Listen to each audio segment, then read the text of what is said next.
Chapter 1605. I want to go to the Luo clan, that's more like it. Zhong Xian nodded in satisfaction as he held the amulet between his fingertips. Since the other party had been forged using Kongsha's blood essence, he was confident a celestial master teacher that he could get it to submit to him by revealing his true identity. And everything did go according to his expectations. Wu Chen opened his eyes wide in disbelief. He was a veteran who could be considered one of the most knowledgeable individuals on the master-teacher continent, but the shocks that he had encountered that day were far more than a lifetime's worth for him. At this point, he really had to bow down to the young man. The amulet forged by Kongsha did not even regard ancient sage Qiu Wu or ancient sage Ran Qiu as much, and yet, with a light fondle, it actually submitted to the young man. Is there nothing that you can't tame with those fingers of yours? But what had truly left him shocked was not just that. Rather, after taming the prime amulet, which countless would murder to gain possession of, Zhong Xian actually flicked it lightly into Luo Ruoxin's grass. Ruoxin, I'll entrust this prime amulet to you. In any case, it won't be much use in my hands. Wu Chen's body froze in utter incredulity. Those four young men before them had been willing to whip out ancient sage artifacts one after another in order to snatch it away, and that was more than enough to show how valuable the prime amulet truly was. Yet, the young man did not hesitate to give it away to Luo Ruoxin. But what was even more shocking was soon to come. Since the prime amulet has acknowledged you as its master, it'll do for you to keep it. I have even less use for it here. Luo Ruoxin shook her head coolly as she passed the prime amulet back to Zhong Xian. It'll suffice as long as you bring me in when the Temple of Confucius opens. After hesitating for a moment, Zhong Xian took the prime amulet back and nodded. All right then. No matter how formidable the great codex of spring and autumn was, as one who possessed the library of Heaven's Path, Zhong Xian did not think that it was something that he would necessarily require, let alone a mere prime amulet. The reason he had gone to this ancient domain was solely because Luo Ruoxin had invited him there.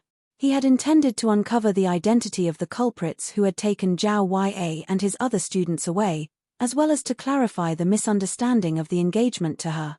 As long as she would not use it to harm mankind, he did not mind giving away the precious prime amulet to her, but who could have thought that the young lady would have little regard for it as well? Seeing that it was pushed and shoved around, the prime amulet was on the verge of bursting into tears. As an artifact forged personally by Kongsha, not even ancient sage Ran Qiu was qualified to tame it, and yet, there it was, tossed around from person to person as if it was useless trash that no one wanted. Don't stop me, let me bang my head on the pillar and die. Oh right, I am just a sheet of paper. Even if I bang my head against the wall, I can't die. Just as it was feeling deeply stifled, its new master suddenly turned his gaze to it with a greedy glint in his eyes. Little amulet. Since you have already acknowledged me as your master, shouldn't you show me some sincerity? There should be other treasures in the ancient domain, right? Come, bring me to them. The prime amulet twitched upon hearing those words. There aren't any treasures left in here. How can there be no treasures in here? Aren't there 99 doors? Since the door that I went through has the dragonbone divine spear, surely the others should contain some kind of valuable treasure, right? Zhong Xian exclaimed in agitation. The other passageways are really just trials consisting of slaughter formations or illusory formations. There are no treasures in the rest. The prime amulet replied. Really?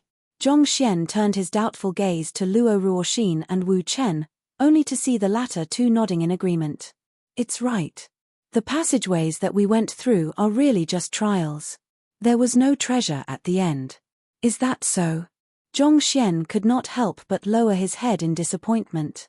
He had thought that each of the 99 granite doors would contain top-notch treasures comparable to the dragonbone divine spear, but it seemed like he had set his expectations too high. Since that was the case, Zhong Xian had no choice but to compromise. Right, I'll have to trouble you to help me gouge out the 3 words, Ranzi Hall, on the entrance plaque. Those are good, too. Prime amulet. He had met plenty of stingy people in his time, but this was the first time he had seen anyone like that. That was the entrance plaque to the Ranzi Hall, and yet, he would not even let it go. Other people sought to claim swords, spears, and legendary treasures from ancient domains, And yet, Zhongxian snatched even the very face of the esteemed Ranzi Hall. Paying no heed to the tearful prime amulet, Zhongxian did as he pleased and took everything that was of the slightest value away from the Ranzi Hall before leaving with a satisfied grin. As the old adage goes, only the breadwinner of a family knows how expensive every grain of rice is. It had not been easy for Zhongxian to happen upon such a rich household, so it was a given that he had to fill his pockets to the brim in case of rainy days. Teleport us out, Zhongxian instructed the prime amulet. The prime amulet's paper body crumpled together, and a shadow devoured their bodies. The next instant, they were already standing in the midst of the White Creek Mountain once more. As soon as Wu Chen regained his balance, he clasped his fist and bowed deeply. "Milady, Zhongsha, I have some matters that I have to attend to, so I'll have to bid my farewell right now. I'll find you all once more after my business is done." There was a deeply worried look on his face. "What happened? Do you need help?" Zhongxian asked. "It's just a couple of trifling matters. I am very grateful for your offer, Zhongsha, but I'll be able to resolve them on my own." Wu Chen nodded. "That's good." Zhongxian nodded in response. "Go on. Look for me after you are done with whatever you have on hand," Luo Ruoxin replied. "Thank you, milady." With a tap of his finger, a spatial wormhole appeared before Wu Chen, and he leaped right in. In the blink of an eye, he had already vanished from sight. With his departure, Zhongxian turned his gaze to the young lady before him and smiled. "Ruoxin, what do you intend to do now?" Having obtained the prime amulet, it no longer mattered whether they found the remaining subordinate amulets or not. The only thing that they had to do was wait for the Temple of Confucius to open. "I don't have anything on at the moment," replied Luo Ruoxin as she shook her head. "Since that's the case, why don't you come to the Zhong clan with me?" Zhongxian said with a smile. "We left too hurriedly the previous time around, and I didn't get to introduce you to my parent." To be honest, he still felt a little awkward around his parents, especially since they had only reunited with one another a few days ago. But no matter what, they were still his bloodkin, so it was only right for him to introduce his girlfriend to them. Furthermore, this would also show Luo Ruoxin that he was serious about her. A hint of redness crept onto Luo Ruoxin's fair complexion as she replied with a slight hint of fluster in her voice, "I snatched you away from the Luo clan, causing a fallout between the Zhong clan and the Luo clan. Isn't it a bad time for me to pay them a visit?" "There's nothing bad about the timing. Don't worry, my parents are very open people," Zhongxian reassured with a smile. Despite the slight awkwardness in their relationship, he had not even gotten around to calling them father and mother yet. He had to admit that the Xingmeng sword saints were extremely doting. Putting everything aside, what he had done back at the Luo clan had snubbed not only the reputation of the Luo clan but that of the Zhong clan as well. Had it been any other parents, they would have already killed that unfilial son of theirs, yet his parents actually offered him their full support. Just from that alone, he wanted to try accepting his parents. Luo Ruoxin was still a little hesitant and worried about meeting Zhongxian's parents. She could remain cold and nonchalant toward anything in the world, such that not even the prized prime amulet could cause the slightest fluctuation in her emotions. Yet, a simple matter like this actually left her at a loss. "There's nothing to worry about, I'm around. It's only a matter of time before we'll have to meet them to affirm our relationship." Knowing what Luo Ruoxin was worried about, Zhongxian held her hand tightly and consoled her. "Let's meet them, all right?" "Aye." Looking into Zhongxian's eyes, Luo Ruoxin hesitated for a moment before eventually sighing deeply. "All right, I'll meet your parents." UN. Seeing that Luo Ruoxin had agreed to it, a bright smile crept on Zhongxian's face. At this moment, he suddenly recalled something and added, "But before we head back to the Zhong clan, I want to drop by the Luo clan first." "You want to drop by the Luo clan?" Luo Ruoxin frowned. Chapter 1606 Luo Tianya. After the huge upset with the Luo clan, the latter would skin Zhongxian alive if they ever got their hands on him, so why did he want to head over? Even though Luo Ruoxin had a lot of doubts in her mind, she did not think that he was heading to the Luo clan to have a rendezvous with Luo Chichi.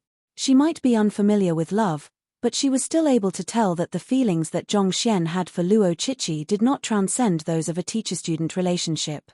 That's right. Zhong Xian nodded.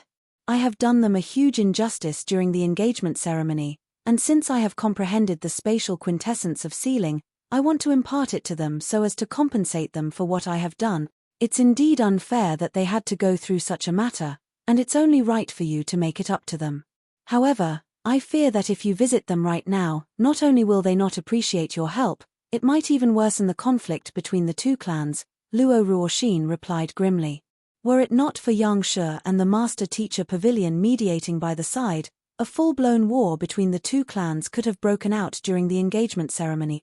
Even if Zhong Xian did not bear any malicious intent toward the Luo clan, his goodwill toward them was unlikely to be looked favorably upon.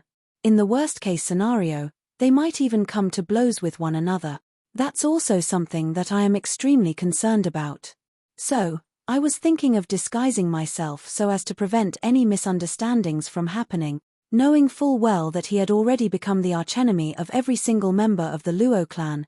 Zhong Xian shook his head helplessly. The spatial quintessence of sealing has always been an exclusive secret art of the Luo clan. As far as I know, there has been no one in their clan who has been able to comprehend it ever since the era of their founder, so I believe this will be the best way to make it up to them.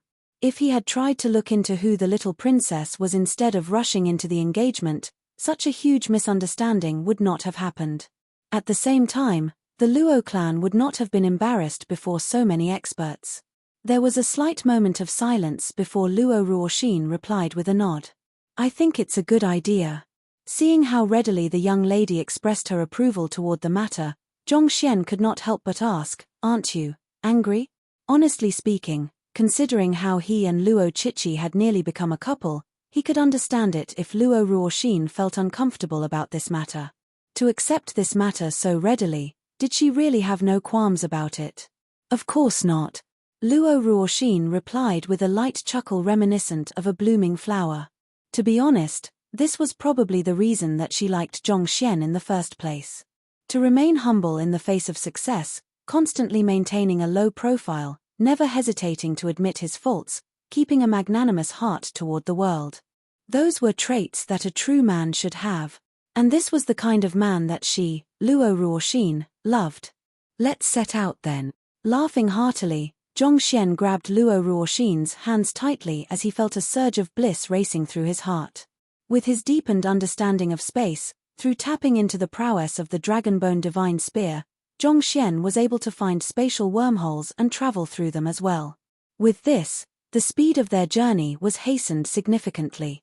It did not take long for them to arrive in the perimeter of the Luo clan. It's true that even 9-star master teachers will have trouble seeing through your disguise, but you still won't be able to fool some of the unique identification artifacts. I have an amulet here that is used specifically for disguise. It should be able to bypass the detection of most unique identification artifacts. After closely inspecting Zhong Xian's disguise, Luo Ruoxin took out a piece of paper. That will really be a great help. Zhong Xian took the amulet over excitedly. The previous time he tried to disguise himself carefully, he had still ended up being seen through by Yang Shi. As such, if anything could further augment his disguise, he would take it willingly just to lower the risk of him being revealed. Zhong Xian took a closer look at the amulet and saw unfamiliar characters and patterns inscribed on it. He had no idea what they meant, but he sensed tremendous energy from them.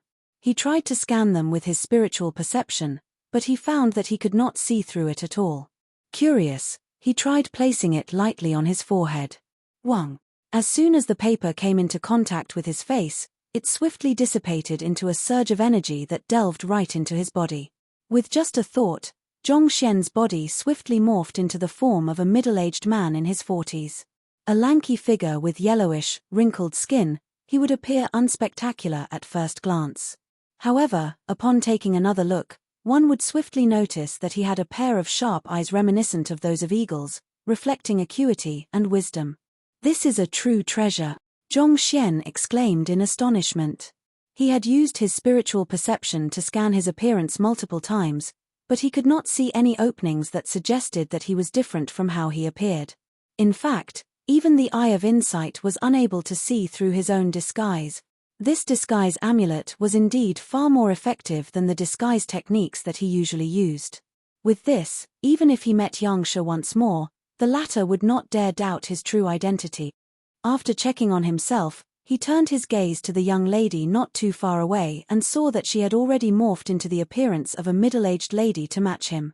Even though she had concealed her ravishing countenance, her grace still showed through her subtle gestures. Ha ha ha, this disguise is superb. Say, why don't we try creating a reputation for ourselves as the next calamitous couple? Zhong Xian proposed with a chuckle. As the patriarch and matriarch of the Zhong clan, as well as top-notch experts on the continent, no one would dare speak badly of the Xingmeng Sword Saint openly. While they addressed them respectfully as Sword Saint Xing and Sword Saint Meng on the surface, they did not neglect to spitefully label them as the calamitous couple behind their back. Considering that the two of them were a middle-aged couple and their prowess stood at the top of the continent as well, it would not take too long for them to forge such a reputation for themselves. Who are you calling a couple? We are just siblings. Luo Ruoxin's face reddened upon hearing those words. Siblings. But siblings usually look similar to one another, no? Is it because I'm too handsome? Is that the reason I'm so well liked by others? Zhong Xian stroked his lower jaw contemplatively. Narcissus. Luo Ruoxin burst into laughter. She had still been a little reluctant to pass off as a couple a moment ago, but all of a sudden, she felt that it might not be so bad after all. Fine, let's act as a couple then. However, we have to choose a name to call ourselves. Otherwise, it will appear suspicious if we can't even introduce ourselves when others ask who we are. My parents took a character from each of their names to derive the nickname Xingmeng Sword Saint. I think we can try doing the same too. How does Xianxin Sword Saint sound to you? Zhong Xian asked. Luo Ruoxin rolled her eyes. What's the point of the disguise then? Right. I have used Yang Xian, Sun Qiong, Wu Zhongxian, and several other aliases before, so I should find a new one this time around. Right, I should pass myself off as a member of the Luo clan. They should feel much safer around me if I'm one of them, especially given the fact that I'm going to impart the spatial quintessence of sealing to them. Otherwise, they might just think that I have stolen their heritage and try to kill me. Zhong Xian's eyes lit up. Since he was going to come up with a persona anyway, it would help in his cause if he assumed the identity of a member of the Luo clan. After all, the heritage of sealing space had remained a unique heritage of the Luo clan for many years. On top of that, the Luo clan had also grown too big over the tens of thousands of years for it to track all of its members accurately. They would have no way of verifying it even if he claimed to be from their distant side family. Such was the case in the Zhong clan as well. There were distant relatives of the Zhong clan, due to their Zhong clan bloodline being too thin, who would not even be recorded in the clan genealogy. I think that's a good idea. I should come up with a name for myself too. How about Lingxi? I haven't given much thought to the surname yet, but I think Lingxi should do, Luo Ruoxin said. Lingxi. Two hearts united by a profound connection. That is a wonderful name. Since that's the case, I'll call myself Luo Tianya. No matter how far away we are from one another, even if the boundaries of the world sever us so, our hearts will remain connected together with one another, Zhong Xian said with a smile. That sounds great. Luo Ruoxin nodded with a slight smile. After resolving the issue regarding their names, the two of them quickly flew in the direction of the Luo clan. The current Luo clan was still in the midst of reconstructing their damaged buildings and returning the gifts that the many powers had sent to them. There were people scattered all around the area, and the place looked incredibly messy. Zhong Xian was intending to exploit this chaos to find Luo Xianqing or Luo Chichi to impart the spatial quintessence of sealing to them when he heard a gust of wind right above him. A few figures suddenly appeared above, and a deafening voice echoed in the air. Nangong Yuanfeng from the 100 Schools of Philosophers' Great Frontistery of Confucianism has come with a couple of juniors to pay a visit to the head of the Luo clan. The name Lingxi is derived from an idiom which literally means two hearts are connected by a telepathic connection. It's not exclusively used for couples, but it tends to have such a connotation. It's usually used to describe people whose thoughts are in sync with one another. The name Tianya literally means the boundary of the world. In the past, people believed that the world is cuboid in shape, so naturally, if a person were to just walk in one direction, they would eventually reach the boundary of the world. Chapter 1607 The 100 Schools of Philosophers Wants a Duel. They're from the 100 Schools of Philosophers? Taken aback, Zhongxian raised his head to carefully assess the 5 people floating above. The person who was speaking was a middle-aged man in his 40s. He had a grey, flowy beard and a tall hat, reminiscent of the typical image of ancient scholars. The long robe that he wore was similar to that of a master-teacher robe, the only difference being that it was black in color. From afar, he appeared a little severe. He's wearing the same clothes as the 4 otherworldly demons who took Zhao Ya and the others away. Zhongxian's eyebrows shot up. The middle-aged man was wearing the exact same attire as the 4 otherworldly demons that they had just encountered in ancient sage Ran Qiu's ancient domain. From the looks of it, it seemed like the 4 young men were intending to pose as experts from the 100 schools of philosophers so as to fool little Amulet. Yet, under the assault of the Dragonbone Divine Spear, they had still been forced to show their true form. There were 4 young men who appeared to be in their late 20s standing around Nangong Yuanfeng. Each of them carried the imposing aura of an expert. They are all great Sage 1 Dan introspective convalescence cultivators, Luo Ruoxin remarked with a nod. If I recall correctly, Nangong Yuanfeng is the offspring of ancient sage Zirong, a scholastic master of the great frontistery of Confucianism. Ancient sage Zirong? Zhongxian pondered for a moment before nodding. Ancient sage Zirong was one of the Kongsha's 72 direct disciples, and he was famed as a sage. While his fame did not come close to matching ancient sage Ran Qiu, ancient sage Bo Shong, or ancient sage Yang Yang, his name was still remembered even after the passing of so many years, and he continued to command the respect of many cultivators. To think that Nangong Yuanfeng would actually be his descendant. What's the great frontistery of Confucianism? Zhongxian asked curiously. The great frontistery of Confucianism is somewhat similar to the master-teacher pavilion of the continent. However, while the master-teacher pavilion seeks to impart knowledge and values to ordinary mortals and cultivators, the great frontistery of Confucianism specializes solely in the research and impartation of Kongsha's teachings to the cultivated.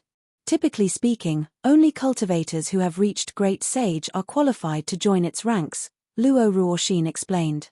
Only great sage cultivators are qualified to join the great frontistery of Confucianism? Zhongxian was astonished. He had thought that the Sanctum of Sages was the highest academy of the master-teacher continent, but who knew that the 100 schools of philosophers would actually have a great frontistery of Confucianism to top that. Zhongxian was just about to continue asking about it when a voice suddenly boomed in the air. I'm the deputy clan head of the Luo clan, Luo Gan's hen. It's my pleasure to meet you, Elder Nangong. This way please. Following which, Luo Xuanqing's father, followed by Luo Qingchen and the numerous other elders of the Luo clan, flew out and clasped their fists courteously. Let's head down. Seeing that the deputy clan head had come to welcome them, Nangong Yuanfeng returned the greetings before descending to the ground with the 4 young men. The crowd from the Luo clan quickly did the same as well. For those of the 100 schools of philosophers to appear at this moment, something must be up. Let's follow them. Zhongxian sent a telepathic message to Luo Ruoxin. He knew that those from the 100 schools of philosophers had come to the master-teacher continent, but he did not expect 5 of them to suddenly pay a visit to the Luo clan abruptly. Considering the timing, it was likely that their visit had something to do with the opening of the Temple of Confucius. UN. Luo Ruoxin nodded. With the extraordinary strength of the 2 and the chaotic situation that the Luo clan was in, they were able to successfully advance into the depths of the Luo clan without drawing anyone's attention. Of course, to be safe, they chose to keep a safe distance from Luo Gan's hen and Nangong Yuanfeng. Dong dong dong dong. Just as they were planning to sneak into the main hall, the loud chimes of a bell suddenly echoed throughout the Luo clan. That's the assembly bell of the Luo clan? Did something happen? Zhongxian's eyebrows shot up in astonishment as he and Luo Ruoxin quickly followed the crowd from the Luo clan to where the bell was chiming from. Not too long later, he arrived at a relatively spacious square. By that time, a huge crowd had already gathered in the area. As soon as the bell started chiming, all members of the Luo clan had rushed over as fast as possible. Across the crowd, Zhongxian saw Nangong Yuanfeng and the others from the 100 schools of philosophers sitting on top of an elevated platform at the center of the square, and Luo Ganzhen, Luo Qingchen, and the others were seated opposite them. Zhongxian scanned the crowd and quickly found a couple of Luo clan offspring dressed in clothes that suggested that they were core members discussing quietly among one another. He quickly walked up to them and asked, "Excuse me, may I ask what has happened? Why was the assembly bell rung?" It just so happened that all members of the Luo clan were gathered there, so it was impossible for the other party to recognize all of the faces there. "You are." Seeing an unfamiliar face before them, one of the core members frowned. "I am Luo Tianya, a member from the Side family," Zhongxian replied. "Ah, I see." The core member of the Luo clan nodded. "Based on what I have heard so far, it seems like the 100 schools of philosophers wishes to acquire something that the Luo clan has, but our deputy clan head is reluctant to hand it over. Thus, Nangong Yuanfeng proposed a duel of spatial arts between the 4 students that he has brought with him and the offspring of the Luo clan who are beneath 100 years old. If they achieve victory, the Luo clan will have to place the treasure under the care of their great frontistery of Confucianism. On the other hand, if they lose, they will hand over an equivalent treasure to the Luo clan as compensation for their disrespect. What treasure did Nangong Yuanfeng offer in return? Zhongxian asked. There was little doubt that the treasure that the 100 schools of philosophers wanted was the celestial amulet of legacy. In order to goad the Luo clan into accepting the duel, the treasure that they would have to stake had to be of considerable value as well. "It's a sword that was once used by ancient sage Zirong," the core member of the Luo clan replied as he pointed onto the elevated platform ahead. "There, you should be able to see it." Tracing the core member's finger, Zhongxian saw a sword floating quietly above the elevated platform. Even though it was unsheathed, one could still feel a disquieting, chilling air emanating from it. Luo Ruoxin took a glance at the sword as well before sending a telepathic message to Zhongxian. "It's a great sage artifact, but as it was once used by ancient sage Zirong, its might is comparable to most half-ancient sage artifacts. That being said, it comes nowhere close to competing with your Dragonbone Divine Spear." "UN." Zhongxian nodded. It was too far away for him to come into contact with it, making it impossible for him to accurately gauge the true rank of the sword. Nevertheless, with his current eye of discernment, he could tell that it was a formidable weapon, albeit far beneath his Dragonbone Divine Spear. After all, the Dragonbone Divine Spear was the weapon that ancient sage Ranqiu had wielded at his peak. Back in the ancient era, there was no one who would not tremble in the face of the Dragonbone Divine Spear. Thus, how could a sword that ancient sage Zirong had only used before possibly match it? Luo Ganzhen scanned the crowd and declared loudly, "Offspring of the Luo clan, Elder Nangong of the 100 schools of philosophers, has brought his students here in order to challenge the members of our Luo clan to a duel of spatial arts. As long as you are beneath 100 years old, you'll be eligible to challenge them. Is there anyone who would like to challenge our guests here?" His voice sounded composed on the surface, but Zhongxian could detect a furious undertone beneath the calm exterior. It seemed like despite the treasure offered by the 100 schools of philosophers, he did not intend to accept the duel. Most likely, the group from the 100 schools of philosophers had resorted to some degree of blackmail to force the Luo clan to do their bidding. Considering how the Luo clan had suffered a huge setback, they were indeed in no position to clash with the 100 schools of philosophers at the moment. "Allow me to test the strength of our guests over here." With a loud bellow, a figure leaped onto the elevated platform in the middle. Glancing over, Zhongxian saw that the person who had volunteered himself was none other than Luo Shenqing. "I'll face them, too. I'm willing to give it a try as well. They might be our guests, but aren't they too insolent to challenge our Luo clan to a duel of spatial arts? Humph, that's no different from courting death." Another 3 young men leaped onto the elevated platform in the middle. They were all young experts of the Luo clan, and every single one of them emanated a powerful aura. Chapter 1608 Spatial Top. I have a spatial top with me, which is able to gauge the stability of a space and determine one's level of control over a certain space. Whoever is able to keep this top spinning for the longest time possible will be deemed to have the deeper understanding of space. As Nangong Yuanfeng spoke, He flicked his finger, and a top of roughly a kai long appeared before everyone's sight. It stood motionlessly on the elevated platform, and even though there was no energy emanating from it, there were still many slight dimensional rifts around it. The presence of dimensional rifts hinted that the space was not stable. In order to get the spatial top to stand, one had to reconstruct a stable space, or to put it in simpler terms, mend the dimensional rifts around. As simple as that sounded, it was actually easier said than done. It required knowledge of the fourth level of the heavenly art of dimension unravel, creation. This.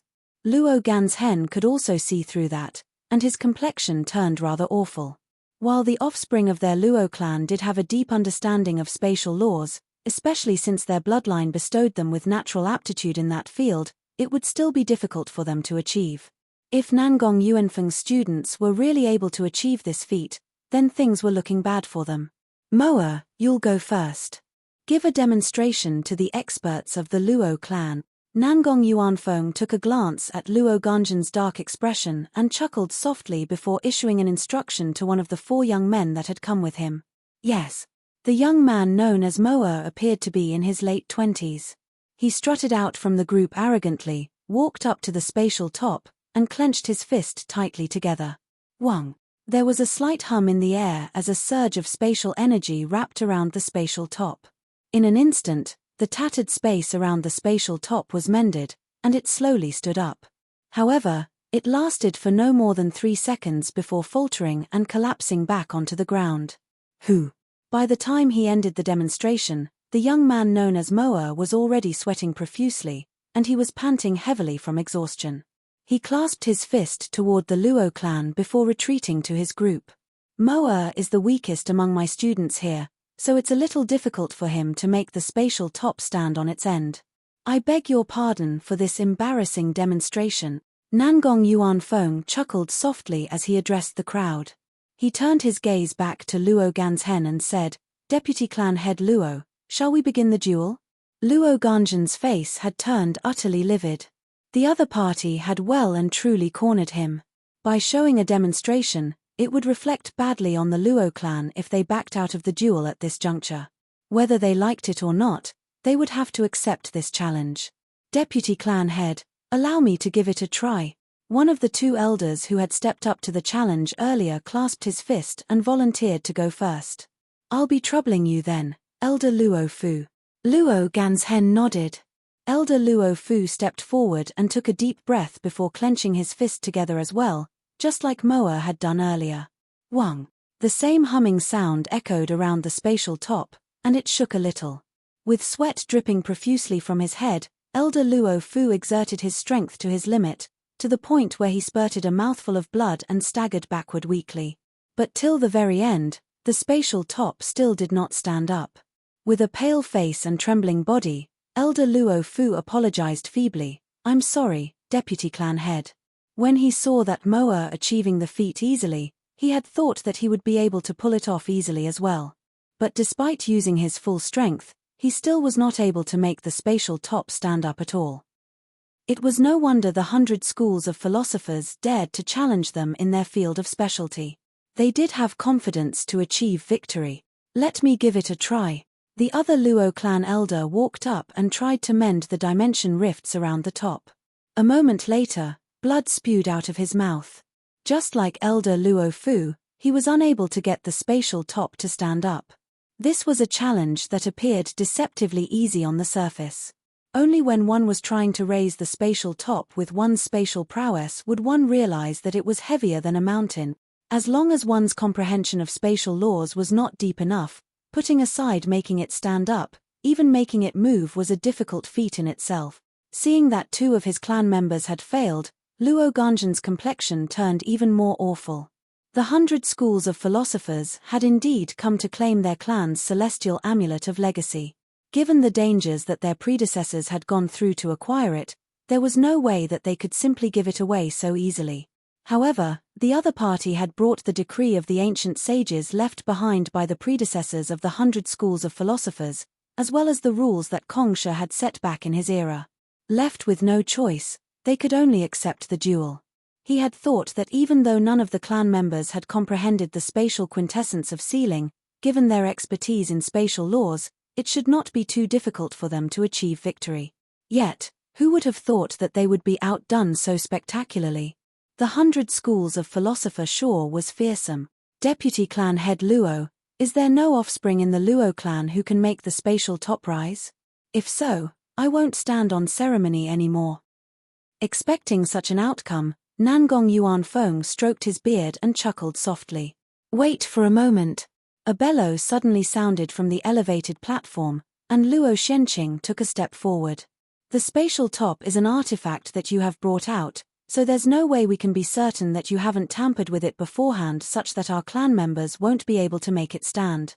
Furthermore, despite all that has been said and done, don't you think what's most important is to be able to utilize one's spatial arts effectively in a battle? Why don't we have a duel instead? Your students will lower their cultivation to fight with us, and if they are able to win, we'll admit our defeat. Otherwise, I'm afraid that we can't go with your judgment. You are suggesting a duel? Nangong Yuanfeng queried. That's right. Luo Shenqing nodded. Ultimately, the main purpose of comprehending spatial laws was to raise one's cultivation and fighting prowess. Since that was the case, why should they waste their effort on something as extraneous as moving the spatial top? A duel would be a far more direct method to determine their qualification. You seem to be very confident. Very well, our 100 Schools of Philosophers will go with your proposal. Nangong Yuanfeng chuckled confidently. The heritage of the 100 Schools of Philosophers originated from Kongsha, and they had received the complete inheritance from the predecessors. Not to mention, these students were all from the great frontistery of Confucianism. They were elites who could easily fend off hundreds by themselves. There was no way they would fear battle. To challenge them to a duel was utter foolishness. Deputy Clan Head Luo, can I take his word for it? Nangong Yuanfeng turned to Luo Ganzhen and asked. Of course. Luo Ganzhen nodded. At the rate things were going, it was unlikely that there would be any eligible Luo clan member who would be able to get the spatial top to stand up. In fact, even he did not have absolute confidence that he could do it. At the very least, there was still a hope of success if it was just a simple duel. Since that's the case, Moa, you'll be their opponent. Hearing that Luo Ganzhen had agreed to the matter, Nangong Yuanfeng nodded. While Moa might have exerted himself quite a bit in order to drive the spatial top, he should still suffice to deal with the juniors of the Luo clan. Hearing Nangong Yuanfeng words, Luo Ganzhen's nostrils flared in fury. That was blatant disdain for their Luo clan. It was just a moment ago that the Zhong clan had trampled on their pride and humiliated them, and now, the 100 Schools of Philosophers were doing the same. Were the heavens really heralding the fall of their Luo clan? Equally infuriated by Nangong Yuanfeng's words was Luo Shenqing, and with a furious bellow, he walked to the center of the elevated platform and roared, "Come on then, let me see just how powerful you are." Heh. The young man known as Moa chuckled softly as he walked up and said, "You are at Saint 8 Dan Dimension Sundering Realm Primary Stage. I shan't take advantage of you and will lower my cultivation to the same level as you." Voila. After saying those words, Moa's aura swiftly declined to Luo Shenqing's level. Alright, let's begin. Seeing that Moa had finished suppressing his cultivation, Luo Shenqing immediately dashed forward and thrust his palm forth. Catcher. The rumbling of thunder reverberated through the air as devastating might poured forth from Luo Shenqing's palm. His fighting prowess had advanced significantly since the last time he clashed with Zhongxian at the Sanctum of Sages. While he still had not achieved a breakthrough in his cultivation, he was not too far away from Dimension Sundering Realm Intermediate Stage anymore. 1 Chi equals 33 centimeters. Chapter 1609. Why don't I give it a try too? Luo Shenqing won't be a match for him. Zhongxian could not help but shake his head. The fact that the young man from the great frontistery of Confucianism is able to make the spatial top stand for several seconds means that his grasp over space is already nearing the level of spatial quintessence. Luo Ruoxin nodded in agreement. In comparison, Luo Shenqing still has much to improve on. Furthermore, the battle techniques that they cultivate are not on the same tier. It's only a matter of time before Luo Shenqing loses. The 100 schools of philosophers were filled with experts who had inherited Kong Shi's heritage. They had all kinds of powerful battle techniques that were on par with, if not surpassing, those of the Master-Teacher Pavilion headquarters. No matter how powerful the Luo clan's battle techniques were, there was no way that they could compete with them. Zhong Xian sighed deeply in response as he continued watching the battle on the stage. At this moment, Moa had already begun launching his counterattack. His movements were extremely simple. He raised his finger and tapped the space in front of him lightly. Voila! The space around Luo Shenqing was immediately sealed up tightly, unable to be broken no matter how much force one exerted against it. Luo Shenqing swiftly executed a series of ferocious assault in order to break free from the sealed space, but to no avail. Recognizing the technique used, Luo Ruoxin explained, "This is a spatial art known as the mirror sealing art." Mirror sealing art. It serves to seal a person within a completely isolated space, a little reminiscent to the world within a mirror. No matter how those within a mirror struggle, they will never be able to break free of their constraints and harm those on the other side of the mirror. That is basically the principle of the battle technique. To utilize the power of space to seal others in another dimension, unable to break free, Luo Ruoxin explained grimly. In terms of prowess, it's inferior to your spatial quintessence of sealing, but the effects are roughly similar. It's indeed a formidable move, but it's true that Luo Shenqing won't be able to harm the other party if he is sealed within a mirror-like space, but won't the other party be unable to attack him? As powerful as the battle technique sounded, it had a fatal flaw. The effect worked both ways. While the cultivator inside the sealed space was unable to harm those outside would not be able to harm the cultivator inside. It went without saying, it would still be a formidable technique in a group battle, but in a one-on-one duel, it seemed to be a waste of time and energy. After all, nothing would be achieved from this move. In contrast, there were some variations of spatial sealing arts where the caster could travel freely in and out of the sealed space in principle, which would make them a more efficient technique in a one-on-one. It's true that the other party won't be able to harm Luo Shenqing unless the mirror-like space is destroyed. Nevertheless, the fact that the other party controls the mirror means that he has the initiative in the battle, thus putting him in a favorable position, Luo Ruoxin said. I see. Zhong Xian nodded slightly before falling silent. Being in control of the mirror-like space meant that Moa could decide where and when the space should break, thus allowing him to make a move whenever he wanted and catch the person within the space off guard. I admit that this mirror-like space is a good concept, but it isn't that easy to trap Luo Shenqing, Zhong Xian said. Right after those words were spoken, Luo Xuanqing's hair suddenly rose, and a unique surge of energy wrapped itself on the surface of his body. His aura grew more powerful and imposing, reminiscent of a ferocious tiger. He thrust his palm forward forcefully. Voila! The mirror-like space shattered into innumerable fragments. He has activated his bloodline? Luo Ruoxin frowned. With her eye of discernment, she could tell that Moa's mastery of space far surpassed that of Luo Shenqing, and Luo Shenqing himself should have realized that fact as well. Cornered, Luo Shenqing had no choice but to activate his bloodline ability. With the augmentation of the Luo clan's bloodline, Luo Xuanqing's sensitivity toward space was enhanced tremendously, thus allowing him to break the mirror-like space and attack Moa directly. Boom! As the two palms collided, a furious gale raged in the area. Countless cracks surfaced on the floor of the elevated platform like a spider's web. Luo Shenqing has lost. Zhong Xian shook his head. The other party's comprehension of spatial laws, cultivation, and battle techniques are all above his. There's no way Luo Shenqing could have won. Luo Ruoxin shook her head and sighed. Right after those words were spoken, Luo Shenqing was forced to retreat 8 steps before a frenzied spurt of blood spewed from his mouth. His body wavered a little before eventually collapsing to the ground. Teacher. After subduing Luo Shenqing with a single palm strike, Moa clasped his fist before turning around and returning to the group with a nonchalant look on his face, as if he had just accomplished something insignificant. Young Master Shenqing. An elder hurriedly rushed forward to feed Luo Shenqing a pill and infused some zhenqi into him, and only then did the latter recover a little. The injuries that he had sustained and the side effects from activating his bloodline had left his limbs with a wobbly feeling, devoid of any strength. I have embarrassed the clan. Please punish me. With a pale face, Luo Shenqing staggered up to his father and kneeled down. Rise. You aren't to be blamed for this matter. In that moment, Luo Ganzhen looked as if he had aged 10 years.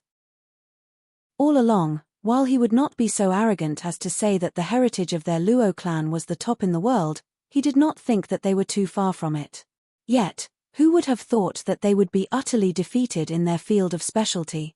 Throughout the entire battle, that Moa person had only executed spatial arts, and faced with such a situation, they really had no choice but to admit their defeat.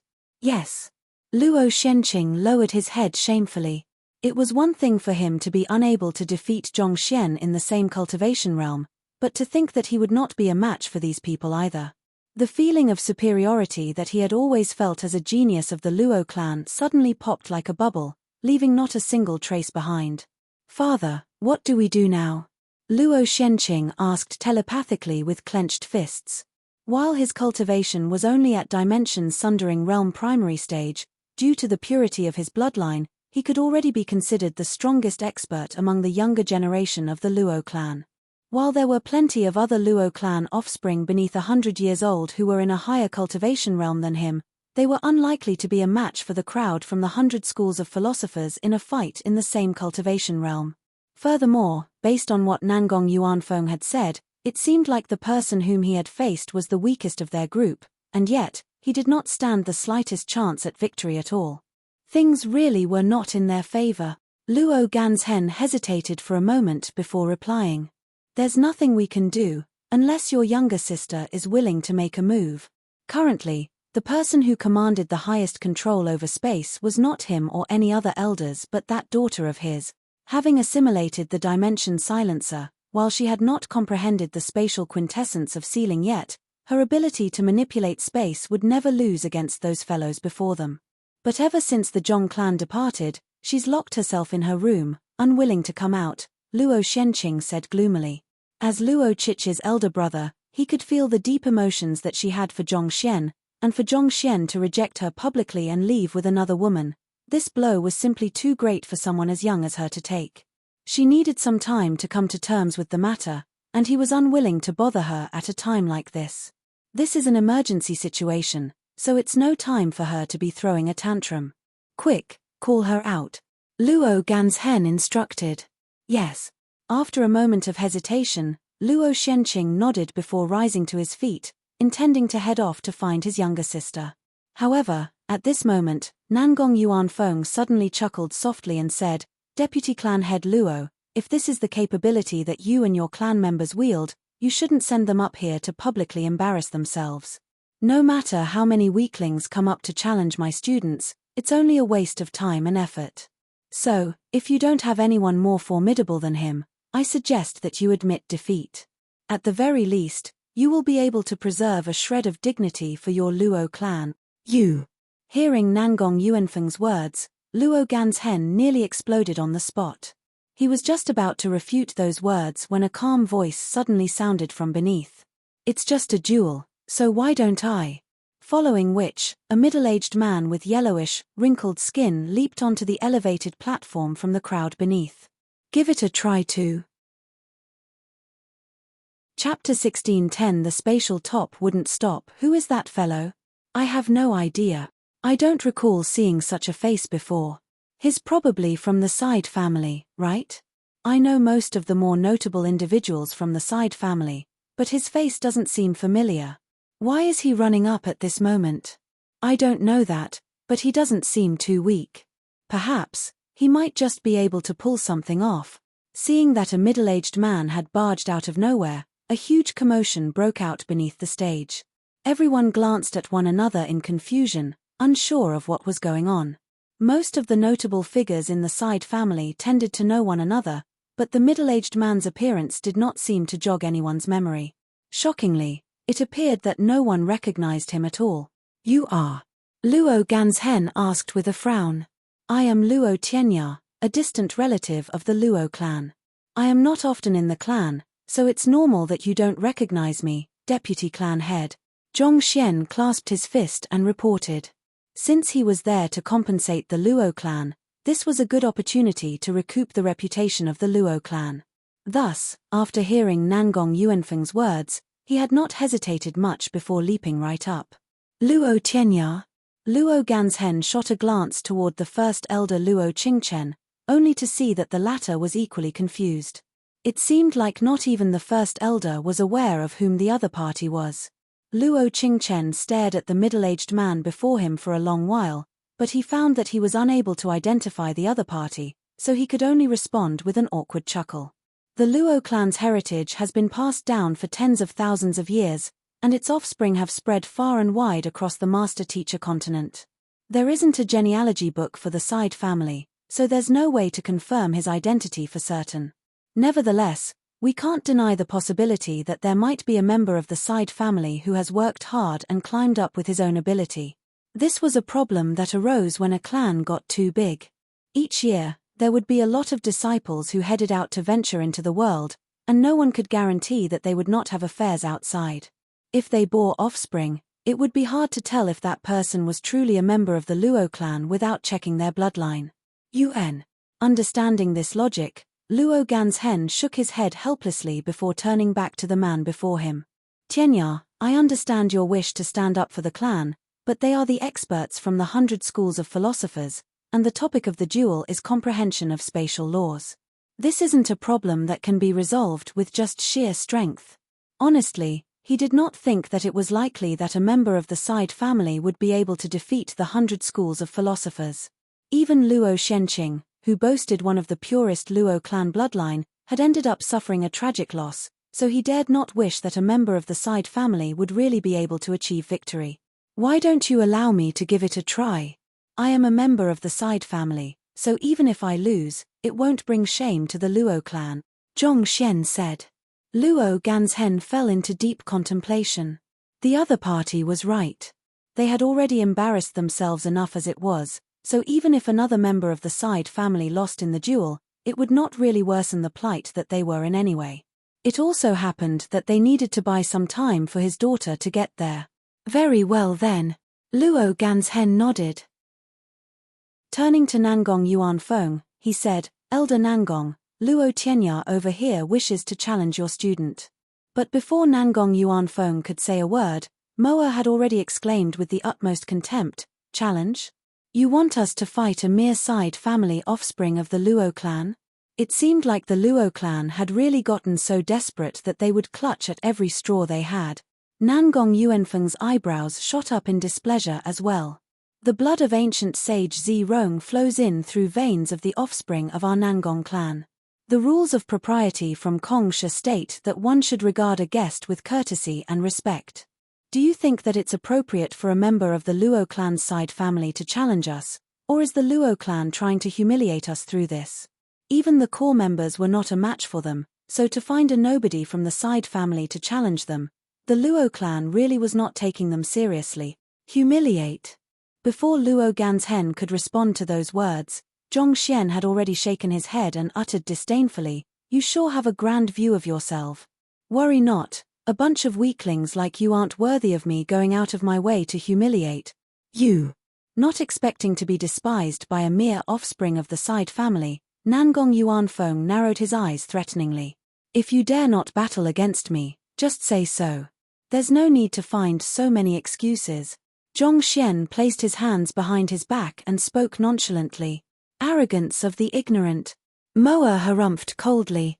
It was one thing for offspring of the 100 schools of philosophers like them to come down to a place as remote as this, but to think that these countryside bumpkins would still dare to say such words to them. Did that fellow really not know how insignificant he was before them? Moa was not the only one who had such thoughts. By the side, Luo Ganzhen also clutched his forehead in distress.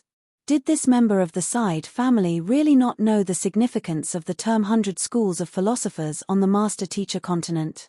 Otherwise, how could he bring himself to utter such ridiculous words? He's really as shameless as that Zhong Xian. Luo Shenqing harumphed coldly on the inside. As an ex-friend of Zhong Xian's, I have seen just how shameless that man was. However, as shameless as that man was, he did have the capabilities to back it up. As for you, Is it really good for you to be saying such words? Even though Moa was so furious that he could kill, he still had to the reputation of the 100 schools of philosophers to maintain, so he pointed to the spatial top by the side and said, "Fine, I'll have a duel with you if you like.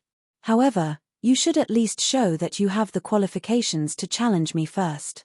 If you can at least get this spatial top to stand, I'll give you a chance." "You want me to make it stand?" Zhong Xian asked as he shot a glance at the spatial top. All of a sudden, the lasing top suddenly sprung up and began spinning non-stop, as if fearing that it would be struck to death if it showed the slightest hint of indolence. "Do you mean like this?" Moa rubbed his eyes in disbelief. With his current proficiency, the most he could do was get the top to stand up. He still was not capable of making it spin. In fact, the only person who was capable of doing so was his teacher, Nangong Yuanfeng.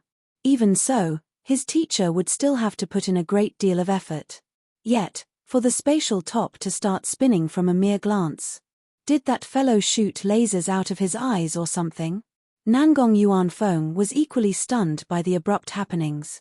He had thought that this was a play staged by Luo Ganzhen in order to reduce this duel to a farce, but after witnessing this sight, it had become apparent to him that the inconspicuous-looking middle-aged man was actually a true expert. At the same time, Luo Ganzhen, Luo Shenqing, and the members of the Luo clan stared at the sight with mouths agape, almost as if they had seen a ghost. Could it be? Luo Ganzhen suddenly thought of something, and he quickly turned his gaze toward the first elder Luo Qingchen. That's likely the case. Other than the person who has comprehended the spatial quintessence of sealing, I really can't think of another man who has the ability to make the spatial top spin like that. Luo Qingchen nodded. We have been looking for him among the inner clan members, but who would have thought that he was from the distant side family? Luo Ganzhen's face reddened in agitation. He had already resolved himself to face a tragic loss, and he had thought that the Luo clan would be utterly humiliated. Not even in his wildest dreams could he have imagined that the anonymous expert whom they had been searching for all this time would appear at this crucial moment to save them from the crisis. On top of that, the other party was a member of a distant side family that even the first elder did not recognize. I have really underestimated the Luo clan. It seems like they still have many formidable experts hidden among them. Taking a deep breath, Nangong Yuanfeng suppressed his astonishment and instructed, "Moa, you have to tread carefully. His comprehension of spatial laws is surely nowhere beneath yours." "Yes, teacher." Knowing that the middle-aged man standing before him would not be an easy target to deal with either, Moa quickly swallowed his complacency as he walked back to the center of the elevated platform. He clasped his fist and bowed, "Feel free to choose the format of your duel." "The format of the duel?" With his hands still behind his back, taking on a seemingly unguarded position, Zhong Xian shot an impassive glance at Moa and said, "Do you think that you are worthy of dueling me?" "You!" Moa's face reddened in fury. "Let that old fellow face me by himself, or if you still find that unreasonable, I'll allow the 5 of you to come at me together," Zhong Xian said calmly. Chapter 16:11 I'll give you 1 second. Audacious. You scoundrel, do you know whom you are talking to? I advise you not to let your ego get the better of you. Just because you have some talent, you've become so complacent as if there's no one better than you in the world. It seems like I really should pound some humility into those haughty bones of yours. Upon hearing his words, the other 3 students of Nangong Yuanfeng glared at him furiously. If not for their position, they would have dashed right up and torn that fellow's mouth apart. To challenge the 5 of them simultaneously. Who do you think you are? Do you think that you are Kong Shiyaro? At the same time, Luo Ganzhen and Luo Xuanqing's lips also twitched uncontrollably upon hearing those words. That middle-aged man is truly daring. To dare to humiliate even the 100 schools of philosophers, is he really unafraid of death? That being said, why does it feel so exhilarating to hear him say such words? Calm down, I mustn't laugh at this moment. That would be too embarrassing. In truth, the 100 schools of philosophers had appeared several times in the master-teacher continent before, but they had always taken a high and mighty position, which was also understandable since they had succeeded the heritage of Kong Shi and his 72 direct disciples. However, from the man's tone, It seemed as if those lot from the 100 schools of philosophers were the true countryside bumpkins. Really, so what if they were from the 100 schools of philosophers? Was it really something worth bragging about? Well said. Weren't you all arrogant just now? Screw them all. This is the kind of dominance that our Luo clan should have. If we had maintained such an attitude from the very start, do you think that Zhongxian would have dared to reject the engagement with our little princess? Ha! Even if that Zhongxian inflated his ego tenfold, he would not dare say such word. While those on the elevated platform were still astonished by the turn of events, the many spectators beneath were so excited that they almost began dancing. After all of the grievances that they had suffered, there was finally an outlet for them to vent their frustration. A duel is not won by having a sharp mouth. I hope that you have the strength to match your word. With a livid expression, Nangong Yuanfeng flicked his wrist and raised his head. The fact that you are able to keep the spatial top spinning shows that your comprehension of spatial laws has already reached the 4th level. As such, it's indeed true that Moa would not be a match of you. Why don't you propose the format of the duel that is fair for the both of us then? Don't worry, I won't take advantage of you all. There's not much point competing over a mere top. So, just like Luo Shenqing, I'll challenge you all to a battle of strength. As long as Zhongxian willed it, he could get the spatial top to spin for many days without falling, but that would not be enough to recoup the Luo clan's reputation. Since he had already chosen to deal with the 100 schools of philosophers, he should go all out. Before Nangong Yuanfeng could say anything, Moa narrowed his eyes. You wish to challenge us to a battle of strength? Are you certain? His comprehension of space was not on par with the other party, but as a genius of the great frontistery of Confucianism, he was skilled in all kinds of top-notch battle techniques. On top of that, his cultivation was also higher than the other parties, so if they fought in a normal duel, he was confident that he would be able to achieve victory. This was an ideal opportunity to teach that arrogant brat a lesson and grind some humility into his bones. Of course I'm certain. Make your move. Zhongxian replied arrogantly. Chuckling softly, a hint of viciousness flickered across Moa's eyes. Very well then. I won't take advantage of you either, so I'll suppress my cultivation down to Saint Nindan Pinnacle. He swiftly suppressed his strength, and in the blink of an eye, his cultivation had already fallen to Saint Nindan Pinnacle. After that was done, Moa clenched his fists tightly and dashed forward, intending to make the first move. Moa, exercise some prudence when you attack him. Make sure not to hurt him too much. Nangong Yuanfeng sent a telepathic message over. Teacher, rest assured. I understand. Moa replied telepathically as he suddenly morphed into a gust of wind, and his silhouette vanished completely from the spot. Where is he? Why did he suddenly disappear from view? A huge commotion broke out from the crowd. Clearly, Moa had not gone all out when he fought with Luo Shenqing earlier. Perhaps viewing Zhongxian to be a dangerous opponent, he had gone all out from the very start and vanished from the elevated platform, leaving Zhongxian alone in the middle. That's a unique spatial art. It utilizes the distortion of space to erase one's presence from the surroundings, allowing one to go into concealment. Luo Ganzhen's face darkened. Putting aside Luo Shenqing, not even Luo Ganzhen himself was confident that he would be able to overcome this move. Utilizes the distortion of space? Luo Shenqing frowned in confusion. Light moves in a straight line, and that's how our vision works.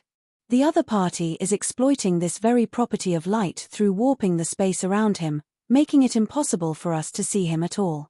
Not only so, as it's a complete distortion of space, not just a simple refraction of light, it's impossible for our spiritual perception to perceive it. Of course, this manipulation is extremely straining, making it infeasible to maintain it for an extended period of time, but considering how a battle could be determined within a fraction of a second, it could be a powerful tool if used under the right circumstances. Luo Ganzhen explained. Doesn't that mean that the geniuses of our clan don't stand a chance at victory at all? Luo Xuanqing's face paled. If one could not even locate one's opponent, how could one possibly win a battle? It seems like the chances at victory are extremely slim. Luo Ganzhen shook his head gloomily. Meanwhile, at the center of the elevated platform, Luo Tianya's eyebrows shot up in displeasure as he complained grumpily, "What are you leaping around for? You are giving me a headache over here." Right after saying those words, he flicked his palm out and struck the air. Pa! There was a crisp feedback to that slap. A figure was instantaneously squeezed out of a space that was supposed to be completely empty, and the figure crashed heavily down from the elevated platform and spurted a mouthful of blood before passing out. Moa! Junior Mo! Seeing the unconscious figure twitching on the ground, the faces of Nangong Yuanfeng and his 3 other students warped in horror. Even they would be hard-pressed to locate Moa once he had activated that technique, and yet, without even taking a single step, the middle-aged man had actually been able to send Moa flying with a slap. Just how in the world was this possible? Luo Ganzhen was also rendered speechless by that feat. He had just said a moment ago that their chances of victory were slim, but then the expert from the 100 schools of philosophers had been sent flying the next instant. Was that Luo Tianya not a little too fearsome? The 3 young men quickly rushed down to pop a pill into Moa's mouth. A few moments later, Moa slowly regained consciousness. He stared at the sky with a dazed look, almost as if he had lost his soul. Even at that moment, he still could not understand how the middle-aged man had managed to find him and slap him out of the distorted space. "Teacher, I wish to challenge him to a duel." Knowing that Moa had suffered a heavy setback and needed some time to recover, one of the young men from the remaining 3 students clasped his fist and bowed. "All right, go ahead," Nangong Yuanfeng said as he clenched his fists tightly together. "There's something weird about that fellow. Be careful." At this moment, he knew better than to continue underestimating the man. "Teacher, rest assured." The young man nodded. He turned to Zhongxian, and a cold glint flashed across his eyes. "I wish to challenge you to a duel. Are you willing to accept the challenge?" "You?" Zhongxian clicked his tongue impatiently and shook his head. "Like I said, you all should come me at once, or else all you will be getting is a good pummeling." "Fine, I won't take advantage of you. I'll give you a second to do whatever you want, and I won't retaliate at all." Chapter 16:12 Full Strength. Those words really provoked the young man. Rage surged into his head, and his face looked so red that it seemed as if it would explode at any moment. He felt as if he would die of anger if he said a word more to the other party, to those of their cultivation realm. Putting aside an entire second, even a 1/10 of a second was enough for them to claim a person's life in the midst of an intense battle. To give a second to him to do whatever he pleased without retaliating, that was really showing him utter contempt. "I don't need it. I dare you to use whatever you have at your disposal and let me see the full extent of your strength." The young man gritted his teeth and howled. "Are you certain?" Zhongxian frowned doubtfully. "Why not? I'm not like Nangong Mo, who can only rely on movement techniques. Don't worry, I'll use my strongest move as well and show you that those from the 100 schools of philosophers aren't to be humiliated." Hong Long. With a roar, the young man's aura surged. Even though his cultivation was suppressed at St. Nindan Pinnacle as well, his aura felt almost on par with that of a great sage expert, powerful and inviolable. "Since that's the case, I'll be making my move then." Hearing the young man's response, Zhongxian nodded in satisfaction. "Feel free. I'll make my..." The young man raised his palm, intending to make a move, but before he could do anything, a blur flashed before him. Following which, he felt an intense pain assaulting his chest. Catcher! Catcher! With several bones of his ribcage shattered, he was immediately sent flying into the distance. He crashed heavily onto the ground, and just like Moa, he ended up blacking out. Even so, his body continued twitching uncontrollably as if he was suffering from a stroke. "You were the one who told me to use my full strength and not hold back at all," Zhongxian remarked as he gazed down on the young man lying on the ground with an innocent look on his face. "All of you should have heard how I offered him a second's advantage earlier, but he turned me down. I guess the 100 schools of philosophers does value its reputation a lot. However, that might not necessarily be a good thing as it could very well be tarnished very soon. You are courting death."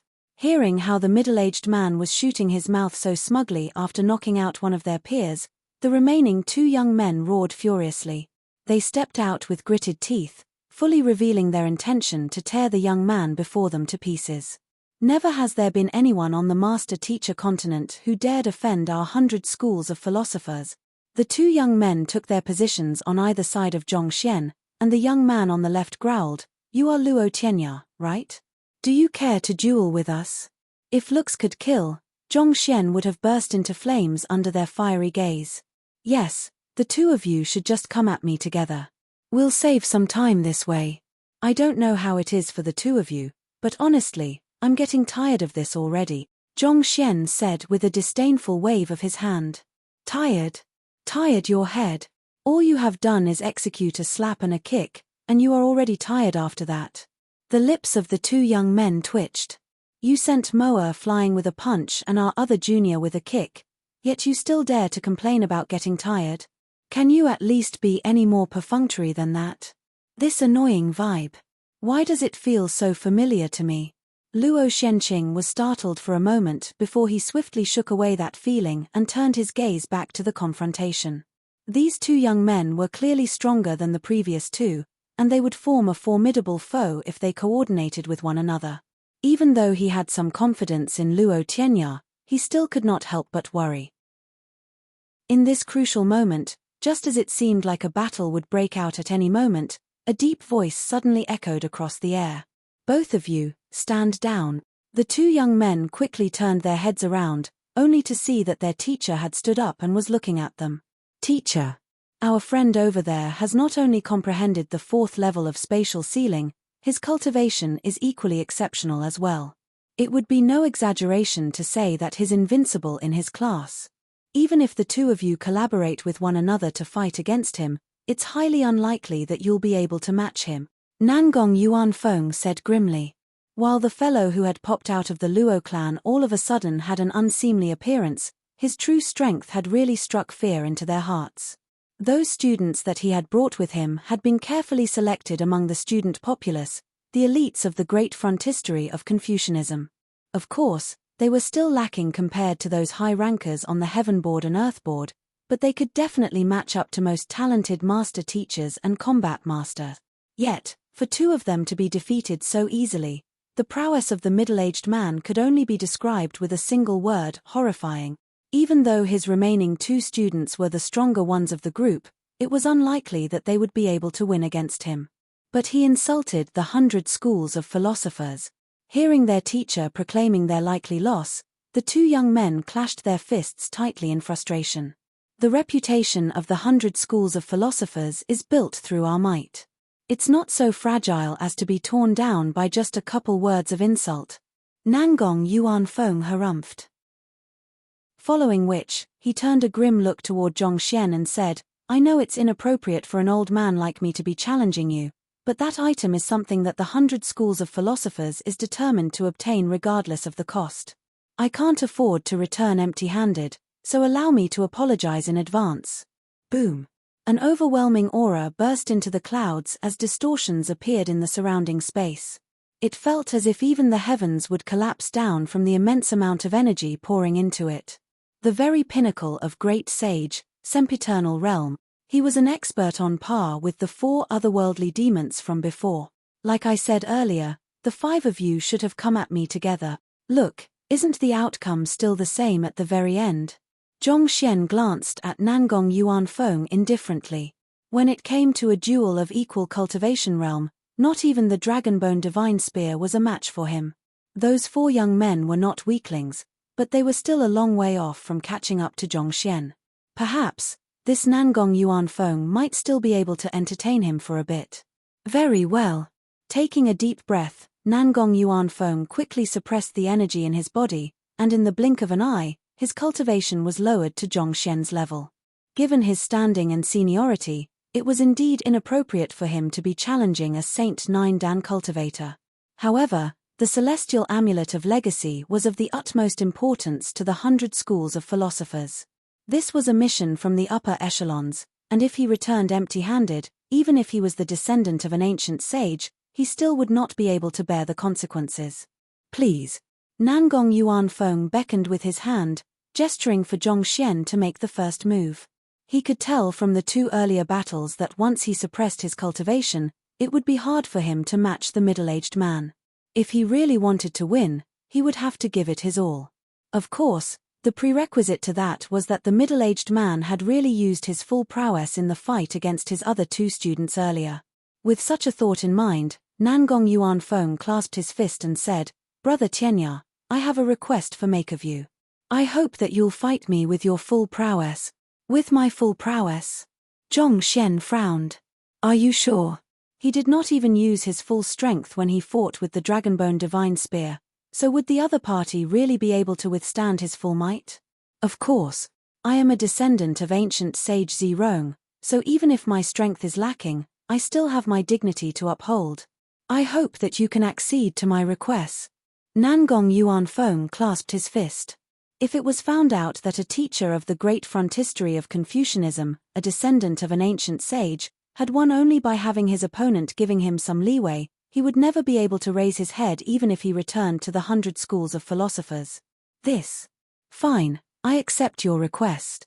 Seeing the earnest look on Nangong Yuanfeng's face, Zhong Xian nodded.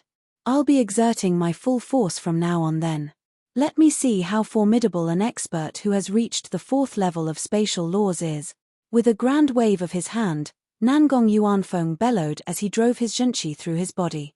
But barely after he had said those words, one of his students behind him exclaimed, "Teacher, be careful." Su. Before he could even react, Nangong Yuanfeng felt a stabbing pain assaulting his chest, and the next instant, the scenery around him retreated swiftly. The buildings of the massive ethereal shrouding city swiftly minimized into nothing more than a little black dot before completely vanishing from sight. Chapter 16:13 Please be our clan head, pu. Only at that moment did Nangong Yuanfeng realize how powerless he was. There was a surge of energy that was coursing through his body relentlessly, and it almost felt as if he would explode from it. Unable to take it anymore, he spewed a mouthful of blood. Knowing that he might die if this continued, he immediately released the seal on his cultivation. Hong Long Long. Introspective Convalescence Realm, Aureate Body Realm, Intuitive Impulse Realm.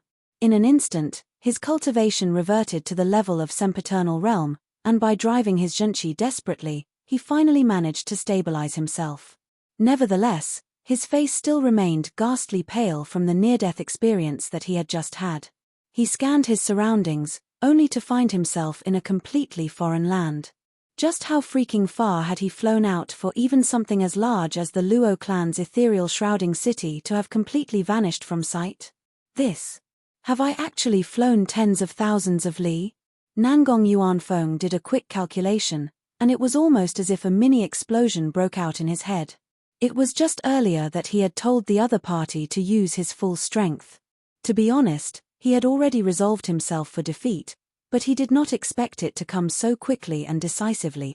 The might that he had just been struck with was something that even introspective convalescence realm cultivators who had reached the level of consummation would not necessarily be able to bring out.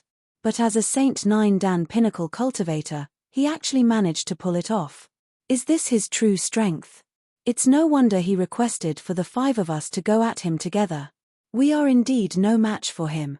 Nangong Yuanfeng could not help but shudder from fear upon recalling what had just happened. If he had not released his cultivation at the crucial moment and restored his strength to the sempiternal realm, he could very well have been crushed into bit. More importantly, had the other party focused his strength not on ramming him but killing him, even though his body had already achieved the level of sempiternal, the strike would have still penetrated through him, bringing instantaneous death upon him. Terrifying. How could there be such a powerful Saint Nine Dan pinnacle cultivator in the world? In terms of talent, it feels like he's on par with even Kong Shiyaro. To think that there would be such a person on the master-teacher continent. Nangong Yuanfeng thought in astonishment. With that single punch, it was already apparent who the winner of the duel was.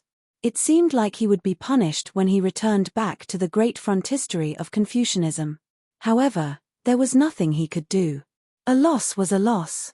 As a descendant of an ancient sage, he could not abandon his dignity and steal from the Luo clan just because he had lost the gamble. Forget it, I'll think about it later. Nangong Yuanfeng sighed deeply as he quickly headed back to the Luo clan. You're back. As soon as Nangong Yuanfeng returned to the square, he saw Luo Tianya sitting on his seat, and there was a steaming hot pot right in front of him. With a pair of chopsticks in his hand, Luo Tianya devoured the food before him greedily as he remarked, "We got hungry while waiting for you to come back, so we decided to have some food first. Do you want to join in?" Nangong Yuanfeng suddenly felt a deep pain in his chest. So frustrating. It was obvious that Luo Tianya was intentionally eating hot pot at this moment so as to embarrass them. If it was found out that experts from the 100 schools of philosophers had come to challenge the Luo clan, only to be sent flying with a single strike. And by the time they returned, the Luo clan had already moved on to dinner. Their reputation would be completely tarnished. Knowing that they would only embarrass themselves more the longer they remained here, Nangong Yuanfeng stowed the spatial top into his storage ring and clasped his fist. "I, Nangong Yuanfeng, admit my loss. Farewell." After which, he beckoned his 4 students over and said, "Let's go." After saying those words, they swiftly flew off and disappeared from sight in the blink of an eye. "Let's go. Did we just defeat the 100 schools of philosophers? Long live Tianya. Tianya, you have just made a fan out of me.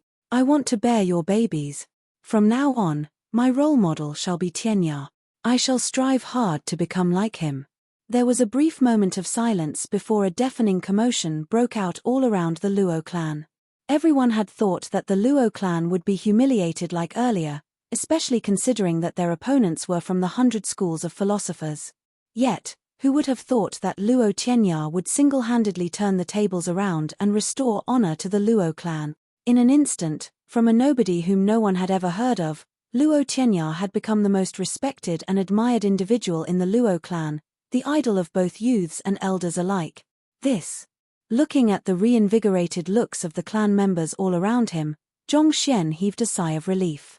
His rejection of the engagement with the Luo clan had indubitably dealt a heavy blow not only to their reputation but their morale as well. However, it seemed like this incident had helped them recover from the trauma and unite as one again. "Brother Tianya, allow me to thank you on behalf of the entire clan for saving us from this dishonor," Luo Ganzhen said as he walked to the center of the elevated platform. With a wave of his hand, the sword left behind by ancient sage Zirong, which had been floating in the air all along, flew into his grasp, and he presented it to Zhong Xian. "This is the gift that Nangong Yuanfeng offered for the bet. Of the entire Luo clan, there's no one more suited than you to wield it." Zhong Xian was visibly taken aback by how generous Luo Ganzhen was being. To be honest, he had helped the Luo clan in order to soothe his guilt-ridden heart, so he had not expected to receive anything in return. Thus, he quickly waved his hand and said, "This is my responsibility as an offspring of the Luo clan. This sword belongs to the entire Luo clan, so I shan't overstep my bounds. There's no need to stand on ceremony, Brother Tianya. You have saved the entire clan and united us once more. You are the only one among us who is worthy of holding this sword," Luo Qingchen insisted with a smile. Noticing the intent gazes that others were shooting him, Zhong Xian swiftly realized that there was no other way out of this. Thus, he could only nod his head helplessly and take the sword. "Since you have said so, I won't stand on ceremony." Possessing the Dragonbone Divine Spear, he did not have the slightest interest in ancient sage Zirong's sword. But in any case, he could always slip it back to the Luo clan's treasure vault at a later date. If not, it would make a good weapon for Zhao Ya once he had rescued her. Luo Ganzhen heaved a sigh of relief internally after seeing Zhong Xian taking the blade before asking, "If I'm not mistaken, the person who induced the submission of the predecessors earlier on was you, right?" "The submission of the predecessors?" Zhong Xian frowned doubtfully. "You are a member of the Side family, so it's understandable that you are unaware of it. Our Luo clan is founded on the spatial quintessence of sealing, and if a person in the world comprehends such a quintessence, they will be able to attain the acknowledgement of our founder and make the predecessors fall in submission," Luo Ganzhen explained. "Ah, that should probably be me then." Zhong Xian widened his eyes in realization. After leaving the Luo clan earlier, he had gone to White Creek Mountain with Luo Ruoxin.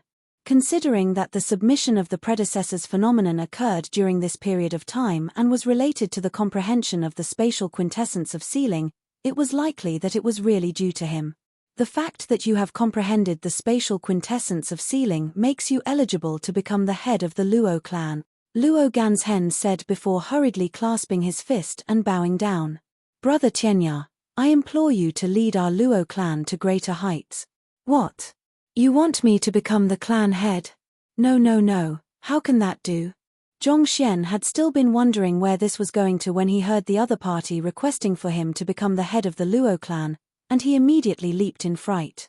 He was not even a member of the Luo clan, so how could he possibly be its clan head? The Luo clan has just suffered the worst humiliation in its dozens of millenniums of history. That so-called young prodigy of the Zhong clan publicly annulled the engagement with our Luo clan before the top powers on the master-teacher continent, trampling on our dignity. You are the only one with the prestige and ability to unite the Luo clan once more and restore confidence in it. Please lead our Luo clan to greatness. Luo Ganzhen bent his back perpendicular to the ground, fully displaying the sincerity in his request. Please lead our Luo clan. Luo Qingchen and the other elders echoed Luo Ganzhen's plea and bowed deeply too. This. Zhongxian was frenzied. He had come here to compensate the Luo clan for wronging it previously, not to become its clan head. What the heck is this? How in the world could this happen to me? Where did the fairness and justice of the world go to? Is it my fault for being so outstanding and welcoming? If only I'd known that, I would have acted average. Just that, what in the world is ordinary? Is it my fault for not knowing what average is? Please, can anyone save me from this?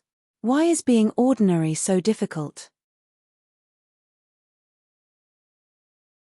Chapter 1614 Zhongxian is from the Luo clan. Frenzied, Zhongxian turned to Luo Ruoxin amid the crowd, only to see her directing an indifferent, brilliant smile at him.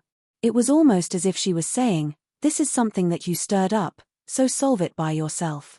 You reap what you sow." Zhongxian immediately realized that she could not be relied on to get him out of this mess, so he could only face Luo Ganzhen and the other elders alone. I can understand your feelings, but I'm too used to living a carefree life. I'm afraid that I'm really not suited to being a clan head. Brother Tianya, if that's your concern, there's really nothing to worry about. You can leave the miscellaneous matters to First Elder Luo Qingchen and me. All you have to do is help rally our Luo clan together in times of need or during crucial moments. You can still spend the rest of your time traveling freely around the world or go into seclusion if you like. Luo Ganzhen hurriedly said. The rejection from the Zhong clan had cost the Luo clan its prestige and honor. At a time like this, they needed a strong leader to convince their followers that the Luo clan had not fallen yet. Given how Luo Tianya had managed to subdue even the experts from the 100 schools of philosophers, if he could become the head of the Luo clan, they would be able to rebuild the Luo clan's reputation and let the whole world know that they were not a force to be trifled with. At the same time, they would also show the world that those of the Zhong clan were fools for turning their backs on them. Seeing that it was impossible for him to turn down this matter, Zhongxian could only resort to his trump card. Even though my surname is Luo, I am only a very distant relative of the Luo clan. My Luo clan bloodline is so thin that it might not even be detectable at all. I fear that it might not be too appropriate for me to become the head of the Luo clan. That's not an issue at all. First Elder, bring the bloodline basin over, Luo Ganzhen instructed before turning his gaze back to Zhongxian. Brother Tianya, if it isn't too much trouble for you, please allow us to check your bloodline. Check my bloodline? Zhongxian nodded slowly. If the purity of my bloodline is too low, I'd ask you not to ask me to become the head of the Luo clan anymore. Given that he had nothing to do with the Luo clan at all, it was a given that the check would end with a negative result. With that, he would have a good reason to turn down Luo Ganzhen's request. Luo Ganzhen hesitated for a moment before nodding. Very well. If the middle-aged man's bloodline was truly too thin, he would just have to marry his daughter to the other party to bind him to their Luo clan. In other words, no matter what happened, the person who had comprehended the spatial quintessence of sealing would have to become the head of their Luo clan. Otherwise, just the very existence of a man who had unlocked the secrets of the Luo clan's heritage was enough to bring about the Luo clan's gradual fall from grace. Upon hearing Luo Ganzhen's orders, First Elder Luo Qingchen quickly rushed away. He returned not too long later, and with a flick of his wrist, a compass-like object materialized right in front of him. It floated quietly in the midst of the elevated platform. This is the bloodline basin. It's used to gauge the level of purity of the Luo clan bloodline within a cultivator. All in all, there are 10 levels, and each level denotes a tenth of the founder's bloodline. In other words, 1 means that the cultivator possesses a tenth of the founder's bloodline, and 10 means that the cultivator's bloodline is on par with the founder's. One has to have a purity level of at least 3 to qualify as an inner member and 1 to qualify as an ordinary member. Anything beneath that will result in the individual being banished to the side family, Luo Qingchen explained. He raised his head to look at Zhongxian expectantly. Brother Tianya, even though you are from the side family, the fact that you have managed to comprehend the spatial quintessence of sealing shows that the talent you wield is unparalleled. As long as your bloodline surpasses 1, you will already be eligible to become our clan head. No one in the Luo clan would dare to voice their objection to the matter. Surpasses 1? Zhongxian did not think that there would be such a classification for bloodlines within sage clans. It was likely that it was through an artifact similar to the bloodline basin that he had been deemed to be an unparalleled prodigy of the Zhong clan before he was even born. Thinking about it now, he had probably been an 8, 9, or perhaps very close to a 10 in terms of Zhong clan bloodline back then. That's right. Brother Tianya, you just have to place a droplet of blood on the bloodline basin, and the compass will immediately reflect the result, Luo Qingchen said. All right then. However, I'll just say in advance that my bloodline is so thin that it's almost negligible. I hope that you won't raise the matter of having me become the head of the Luo clan anymore after this test, Zhongxian said. As an offspring of the Zhong clan, his bloodline definitely had no ties to that of the Luo clan at all, so there was no need for him to worry at all. Who? He flicked a droplet of his blood into the bloodline basin, and it fell into the groove at its very center. Wang. A slight whirring sound echoed in the air, and the droplet of blood suddenly burst into flames. Seemingly triggered by some unknown energy, the compass needle began spinning frenziedly. Gia. A while later, it came to a stop. The number that it was pointing at. 9. How could it be 9? This bloodline basin must be spoilt. As if a streak of lightning flashed across Zhongxian's mind, he nearly lost his mind at that ridiculous result. He was an offspring of the Zhong clan. How could he possibly have the Luo clan bloodline, and such a pure one at that? Or, did the Xingmeng sword saints make a mistake? But his blood did fuse perfectly with that of Meng sword saint. Wait a moment, he did check for the Zhong clan bloodline in him, and there was not the slightest trace of it at all. Did that mean that? A mini explosion occurred in Zhongxian's head at this moment, preventing him from thinking any deeper than that. While Zhongxian was still completely frenzied by the outcome, Luo Ganzhen, Luo Qingchen, and the others froze on the spot. Indescribable joy slowly coursed through their entire beings, and their bodies began trembling intensely in reaction. If not in consideration of their standing, they might have even begun skipping around the place excitedly. A bloodline purity of 9. That effectively meant that the middle-aged man was not just a member of their Luo clan, he was even a core member that was even more crucial than any one of them present. It was no wonder he could comprehend the spatial quintessence of sealing. Even if he had not done so, just his bloodline alone would have qualified him to become their next clan head. Knowing that this was the opportune moment to make his move, Luo Ganzhen clasped his fist and bowed down. Paying respects to our clan head. The wily elders also swiftly understood Luo Ganzhen's intention, and they quickly bowed down too. Paying respects to our clan head. If it was because they had no other choice that they were pressuring the middle-aged man to be their clan head before, after seeing the sheer purity of the bloodline he possessed, there was no way that they could possibly let him get away. They eyed Zhongxian intently as if cougars who had found their prey. I really am from the side family. I can't possibly qualify to become your clan head. Zhongxian protested feebly. Thinking that the middle-aged man was just too shocked by the abrupt turn of events, Luo Ganzhen explained with a radiant smile on his face. Brother Tianya, you need not be so humble. The heritage of our Luo clan bloodline happens by chance. Those from the main family can very well birth offspring whose Luo clan bloodlines are negligibly thin. Similarly, from time to time, there are offspring from the side family whose bloodlines are even purer than that of the main family, leaving countless stumped by how such a thing could happen. It's for this reason that the clan conducts a bloodline test on all offspring of the Luo clan, regardless of whether they are from the main family or the side family. You might be from the side family, but due to the purity of your bloodline alone, you are more than qualified to return to the main family and become our next clan head. It would not be inaccurate to say that the inheritance of a bloodline was a random event.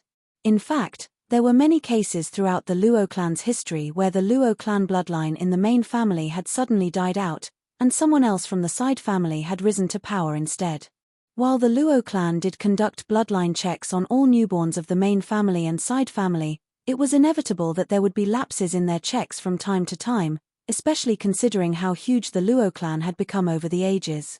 There were cases in history where a grown-up from the side family had suddenly been shown to possess unbelievably pure Luo clan bloodline, so Luo Ganshen and the others were not too surprised by the matter.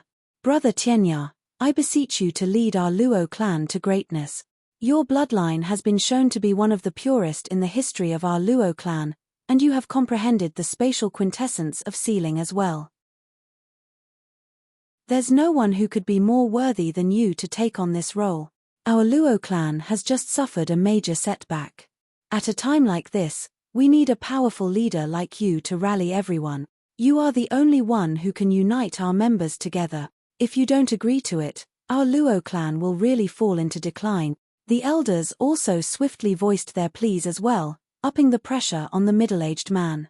On the receiving end of the pleas, Zhongxian clutched his hair in frenzy. He had only agreed to the bloodline test in order to create a legitimate excuse to reject the Luo clan. Who could have thought he would end up cornering himself instead? After soothing the stifled feeling in his heart, Zhongxian took a deep breath and said, To be honest with you, the reason I came here today is to impart the method of cultivating the spatial quintessence of sealing to you all. I didn't come here for honor or power. Putong. But before he could finish his words, and a pair of knees fell to the ground. Luo Shenqing was kneeling before him with a determined look in his eyes. Luo Shenqing pays respects to teacher. Hey! Zhongxian was stunned. You said that I was fast, but aren't you way faster than I am?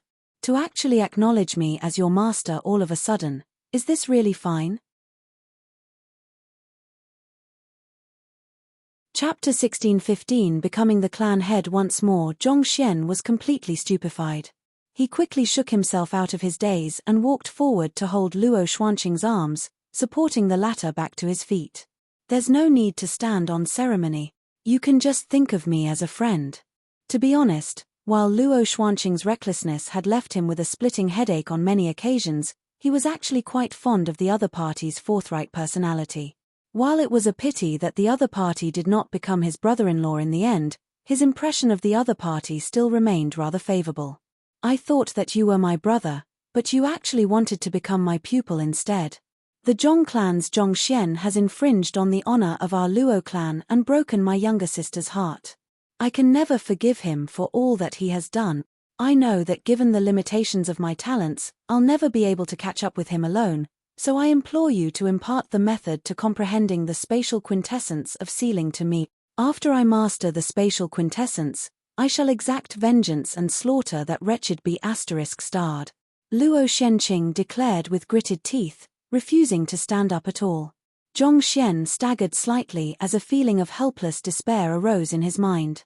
With a splitting headache once more, he took a deep breath and attempted to counsel the reckless young man. Have you ever considered the possibility Zhongxian also didn't intend for all of this to happen either?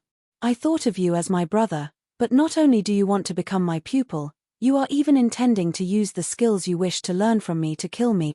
Just what in the world did I do in my previous life to deserve such retribution? Just because he didn't intend for it to happen, he can break my younger sister's heart and abandon her during the engagement ceremony.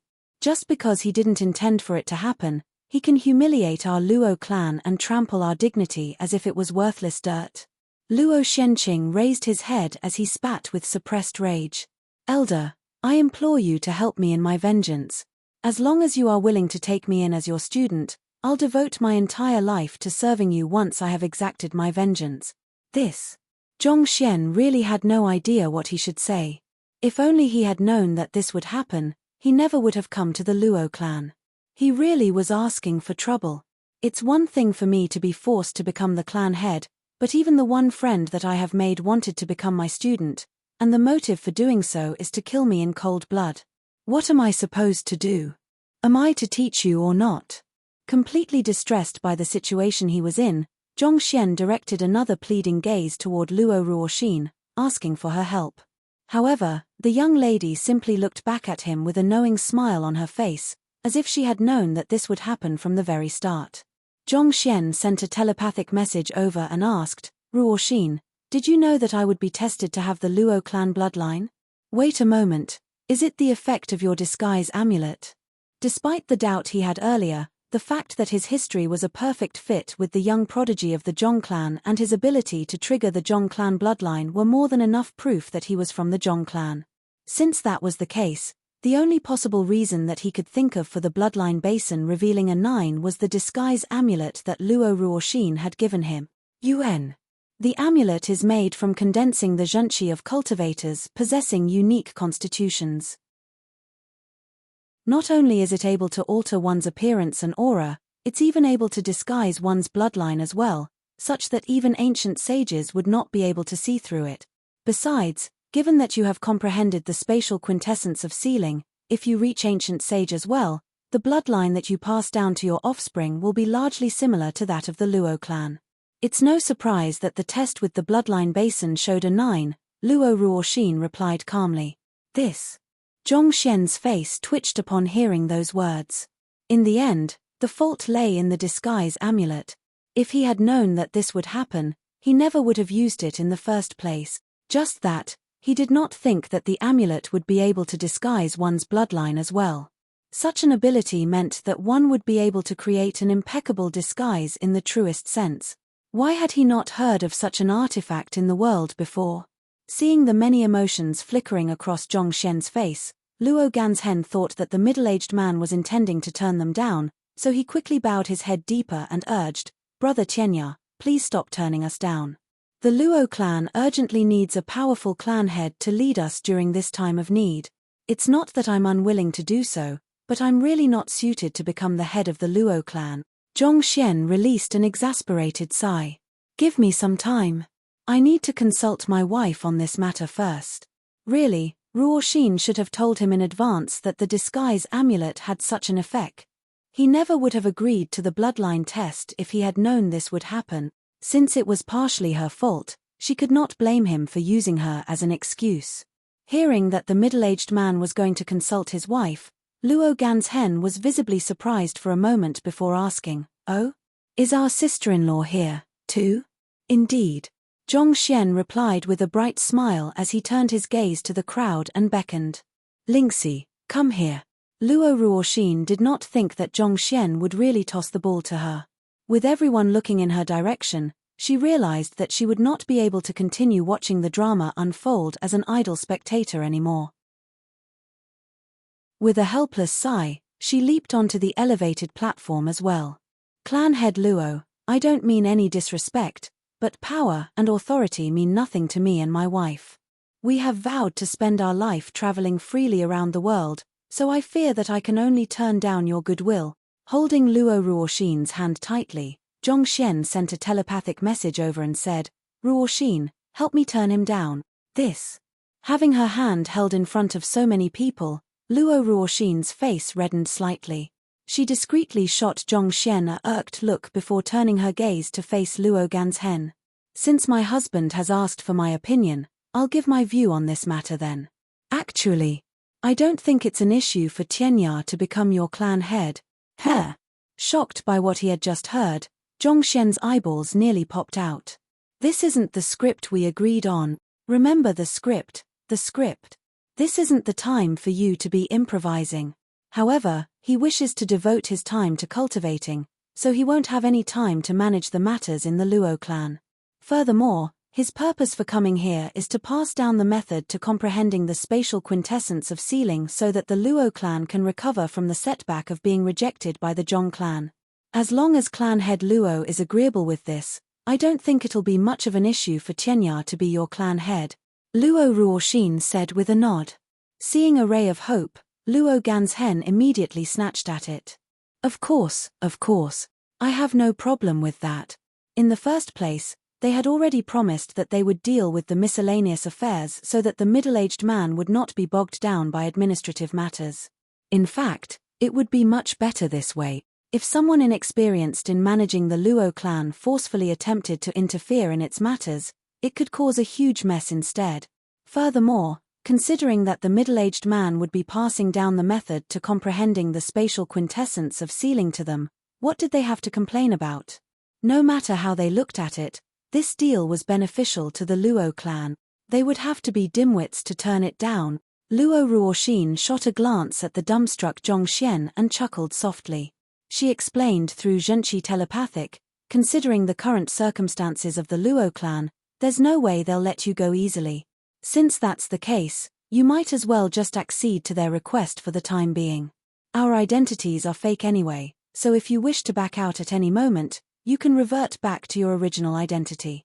After being unable to find you for some time, they'll get to electing a new clan head. Is that so?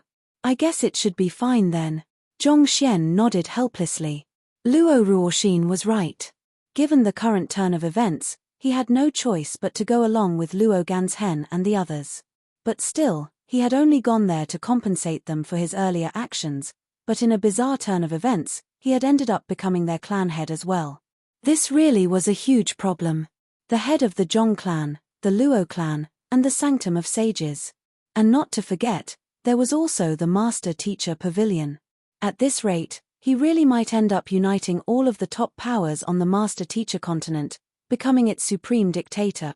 Speaking of which, of the three premier clans, there was still the Jiang clan. Given the current rate at which things were developing, if he took a walk around the Jiang clan, he might just end up becoming their clan head as well. The Luo clan pays respect to clan head Luo Tianya. With Zhongxian agreeing to the matter, everything else swiftly flew into place. It happened that all of the clan members were still around, and in order to host the engagement ceremony, most of the items that were required for an inauguration ceremony were in place, too. Thus, it did not take them long to complete the inauguration of their new clan head. Meanwhile, after leaving the Luo clan, Nangong Yuanfeng and the others were heading in a certain direction with a gloomy air surrounding them. Teacher, we didn't accomplish the mission required of us. What should we do? One of the young men asked. What else can we do? We'll just have to accept the punishment for our failure. Nangong Yuanfeng shook his head. For the time being, let's find a place to recuperate. Once we have recovered from our depletion, we'll head to the Zhong clan. I don't believe that the Zhong clan will also have a monster as powerful as that Luo Tianya. I guess that's all we can do for now. The young man nodded. All of a sudden, the space around the group of 5 froze in place, rendering them unable to advance any further. Narrowing their eyes in alarm, they quickly scanned their surroundings. Soon, they noticed a ravishing figure standing not too far away with them. A round sphere spun leisurely in front of her, emanating astounding prowess. Don't you think it's impolite for you to leave just like that after the fuss you have caused at our Luo clan? The young lady asked coldly. Chapter 16:16 Luo Chich's strength. Sensing an immense pressure coming from the rotating sphere in front of them, Nangong Yuanfeng asked warily, "Who are you?" The young lady in front of them did not seem to possess too high a cultivation level, but the sphere rotating in front of her induced a blood-curdling sensation within him. He could feel that the sphere wielded absolute jurisdiction over space. Typically speaking, the young lady should not have been able to control the sphere given the limitations of her cultivation, but for some reason, the sphere seemed to harmonize perfectly with the young lady, almost as if they formed one complete entity. He instinctively knew better than to underestimate the young lady standing before him. A thought came to mind, and Nangong Mo quickly exclaimed, "Teacher, she's likely the little princess of the Luo clan." Little princess? You are Luo Yusin? Nangong Yuanfeng clenched his fists tightly together. He had heard that the Luo clan had a highly talented little princess, but as he had not met her earlier, he had decided to simply shrug it off as a rumor. Who could have thought that the other party would actually come all the way out here to stop them? Could it be that the other party thought that she would be able to stop them with her individual prowess? Luo Yusin? You would have been right, but from this day forth, my name is Luo Chichi, the young lady replied. All along, her real name had been Luo Yusin. Luo Chichi was simply another alias that she had gone by after she lost her memories while sealing her cultivation. No matter what your name is, the matter with the Luo clan has already been resolved. We have already admitted defeat and compensated the Luo clan with a great sage artifact. May I know what you mean by halting us here? Nangong Yuanfeng asked with a displeased frown. What do I mean? Luo Chichi's eyebrows shot up. Let's stop wasting time and get it over and done with. Get it over and done with? Nangong Yuanfeng was taken aback. If you aren't going to make a move, I'll be going first. Luo Chichi harumphed coldly. The sphere in front of her hummed lightly, and all of a sudden, her body appeared before one of the young men. Peng! Fresh blood spurted out from the mouth of the assaulted young man, and he was struck into the ground. Before anyone could react, a person was already severely wounded, and from the looks of it, he would be bed-bound for at least 3 to 4 months. Insolence! Not expecting the young lady to abruptly attack them, the faces of the other 3 young men turned utterly livid. They immediately rushed forward to subdue the young lady. Immense might burst forth from their bodies as their powerful auras surged right into the high heavens. In an instant, their attacks had already locked onto the young lady. Despite seeing his students executing their strongest moves simultaneously, Nangong Yuanfeng did not feel relieved at all. Instead, his eyes narrowed in horror as he bellowed anxiously, "Don't do it." However, it was already too late. Peng! Peng! Peng! 3 consecutive thuds, and the 3 young men were already struck down before they could even figure out what was going on. Just like the first young man, they plummeted heavily onto the ground, unconscious and heavily wounded. Judging from the extent of damage they had sustained, it would be several months of treatment before they were able-bodied once more. Nangong Yuanfeng was on the verge of exploding. With wintry killing intent in his eyes, he glared at the young lady and growled, "Just what in the world do you want? Like I said, let's not waste each other's time. Make your move." The young lady could not be bothered to explain herself to Nangong Yuanfeng. With a cold look on her face, she raised her foot and began walking toward him. Her movements were not too quick, reminiscent of a leisurely stroll in the park, but every step that she took mysteriously covered several hundred meters. Before Nangong Yuanfeng knew it, she was already standing right before him. Realizing that the other party's comprehension of spatial laws was actually far above his, Nangong Yuanfeng felt his hair standing on end. Knowing that he was in a very dangerous position, he quickly drove his strength to the limits, causing an overwhelming aura reminiscent to that of an indomitable dragon to pour forth. As expected of an expert of the 100 schools of philosophers, the descendant of ancient sage Zhirong, when fighting with Zhongxian, he had needed to lower his cultivation, so he had been unable to pull off most of his battle techniques. However, as he invoked his true strength at this very moment, it felt as if the entire dimension was trembling under his dominance. The light of the world was stolen away, plunging the surroundings into disquieting darkness. Not only so, the air around them also seemed to have been sapped dry, creating a vacuum around him and the young lady. Seal. Without the slightest disturbance in her expression, Luo Chichi raised her finger calmly and tapped the area ahead of her. Voila! Nangong Yuanfeng's raging might abruptly halted in place, and the palm strike that he was executing was also frozen in midair, unable to advance any further at all. Following which, Luo Chichi casually flicked her finger. Peng! Nangong Yuanfeng was immediately sent flying into the distance. Crimson blood spewed ceaselessly from his mouth, and the profuse loss of blood caused his face to turn frighteningly pale. It was apparent at a glance that he had already sustained severe injuries. They might not have been as severe as his students, but nevertheless, it would already take him several days to make a full recovery. With fear reflected in his eyes, Nangong Yuanfeng watched the young lady slowly walking away into the distance with bated breath. Her ravishing looks and fluttering robe would have made her seem like a deity descending from the heavens, but after witnessing her frightening strength, Nangong Yuanfeng was unable to think of her as anything more than a demoness. At some point in time, the young lady suddenly halted. Without turning her head around, she said, "The Luo clan might not be a match for the 100 schools of philosophers, but it isn't a power to be trifled with either. If you ever wish to challenge the Luo clan again, know that you will be making an enemy out of me as well." After saying her piece, she ripped a hole in space and stepped into the spatial rift, vanishing from the spot. What horrifying strength she wielded! How can there be someone as powerful as that on the master-teacher continent? It was only after seeing the young lady's silhouette vanish from sight that Nangong Yuanfeng dared to catch his breath fearfully. He quickly rushed to the ground to feed his students a pill each. It was true that the master-teacher pavilion of the master-teacher continent had been left behind by Kongshe, but ultimately, the heritage that they had inherited from Kongshe was still inferior to that of the 100 schools of philosopher, which consisted of Kongshe's direct disciples. In a sense, this was similar to the relationship between Zhongxian and his direct disciples in contrast to the Xianxian faction.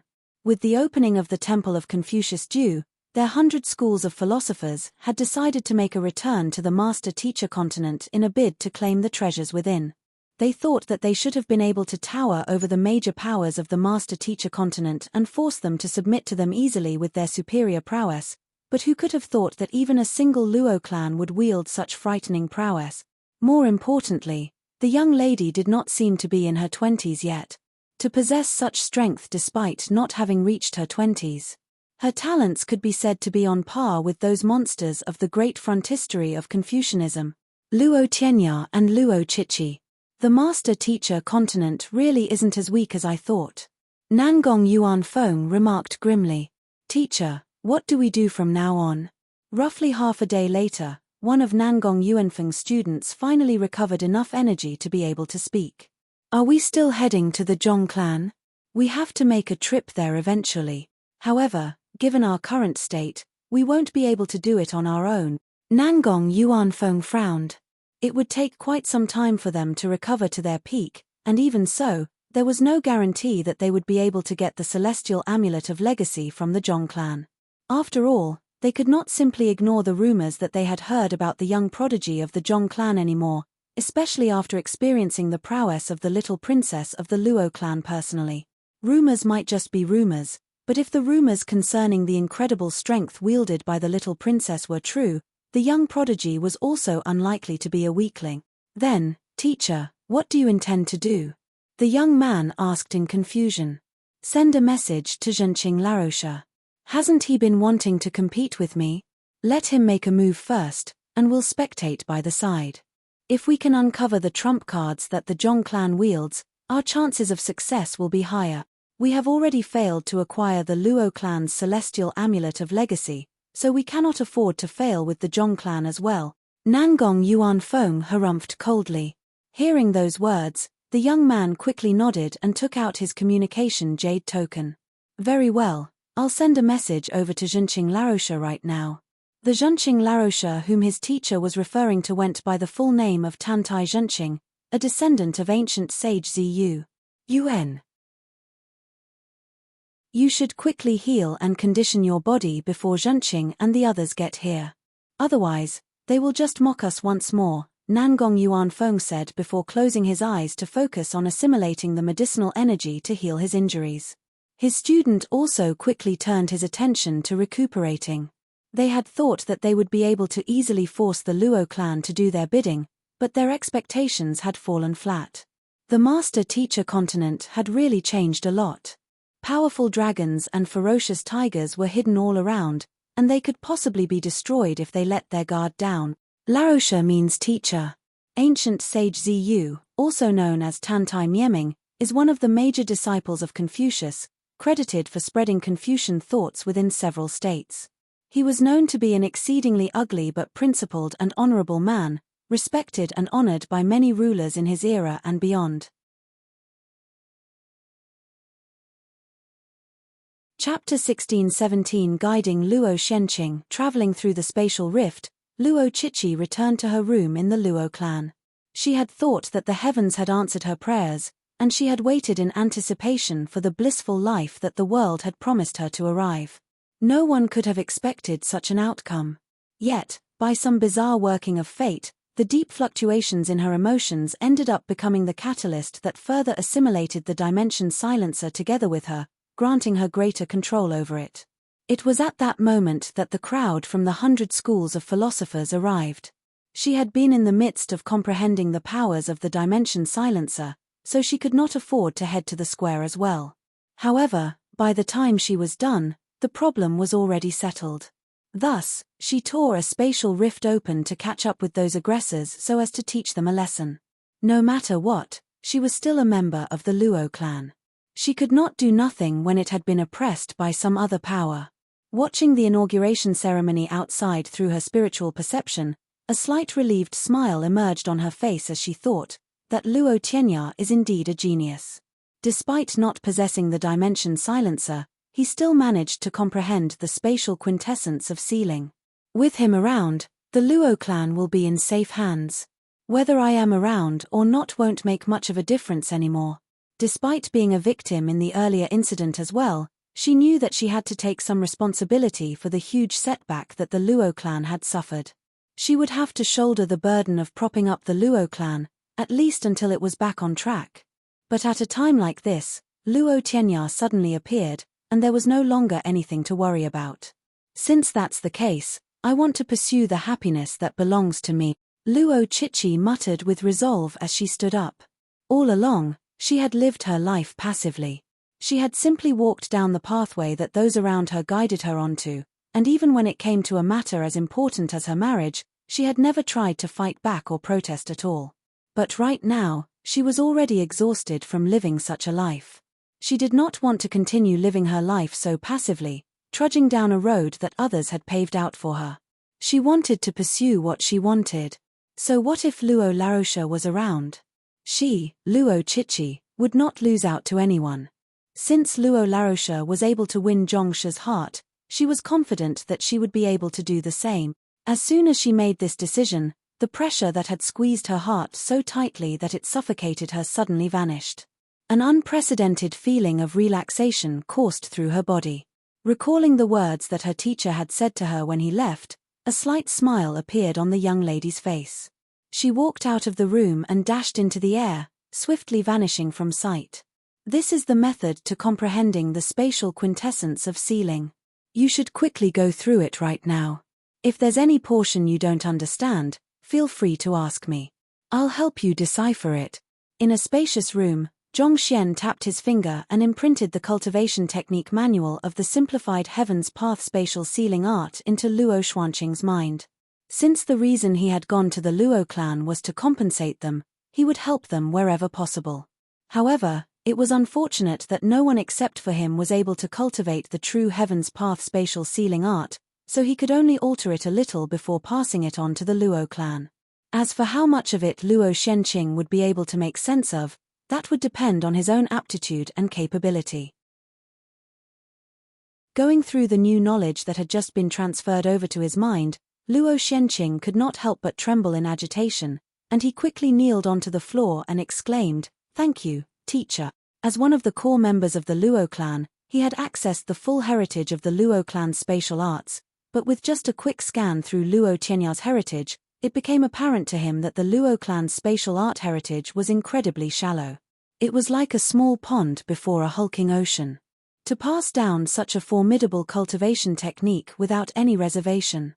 This was a debt that Luo Shenqing might never be able to repay in his entire life.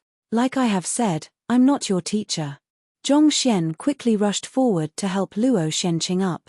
Somehow, it just felt wrong to him to have Luo Shenqing kneeling before him. The cultivation technique that you have just imparted to me is of unimaginable value. Teacher, I ask of you to accept me as your student. Otherwise, I fear to practice such a formidable technique. Luo Shenqing exclaimed. This. All right then. Seeing that Luo Shenqing was insistent on the matter, Zhongxian could only nod in agreement.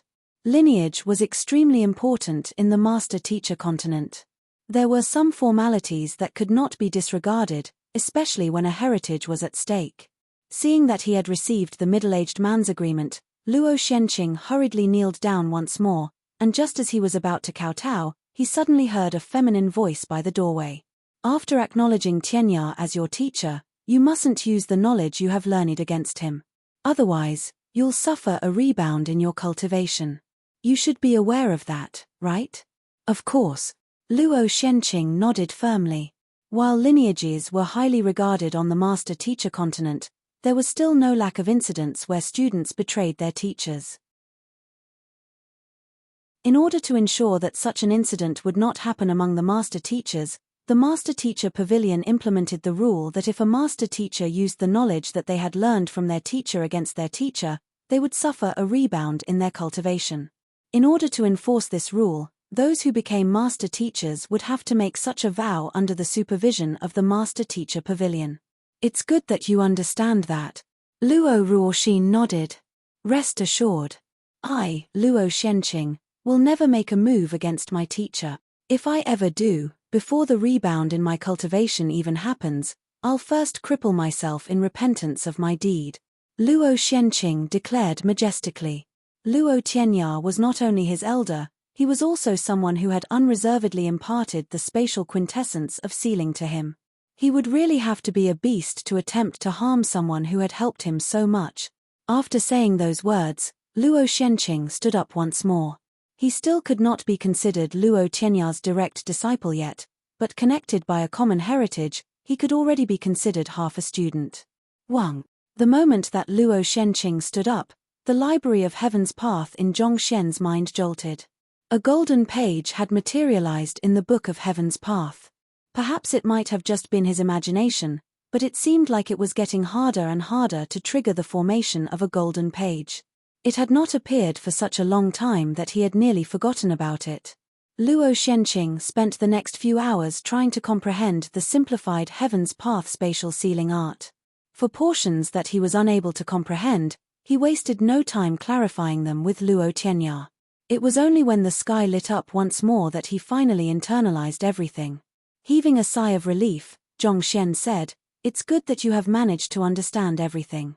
Don't rush things and cultivate carefully. You should be able to comprehend the spatial quintessence of sealing within a single month." The simplified Heaven's Path techniques were indeed not as easy and fast to cultivate as compared to the perfect versions. Nevertheless, with Zhongxian's personal guidance, Luo Shenqing should be able to avoid going on meaningless detours as a result of the few remaining flaws, so achieving a breakthrough within a month should still be possible. Thank you, teacher.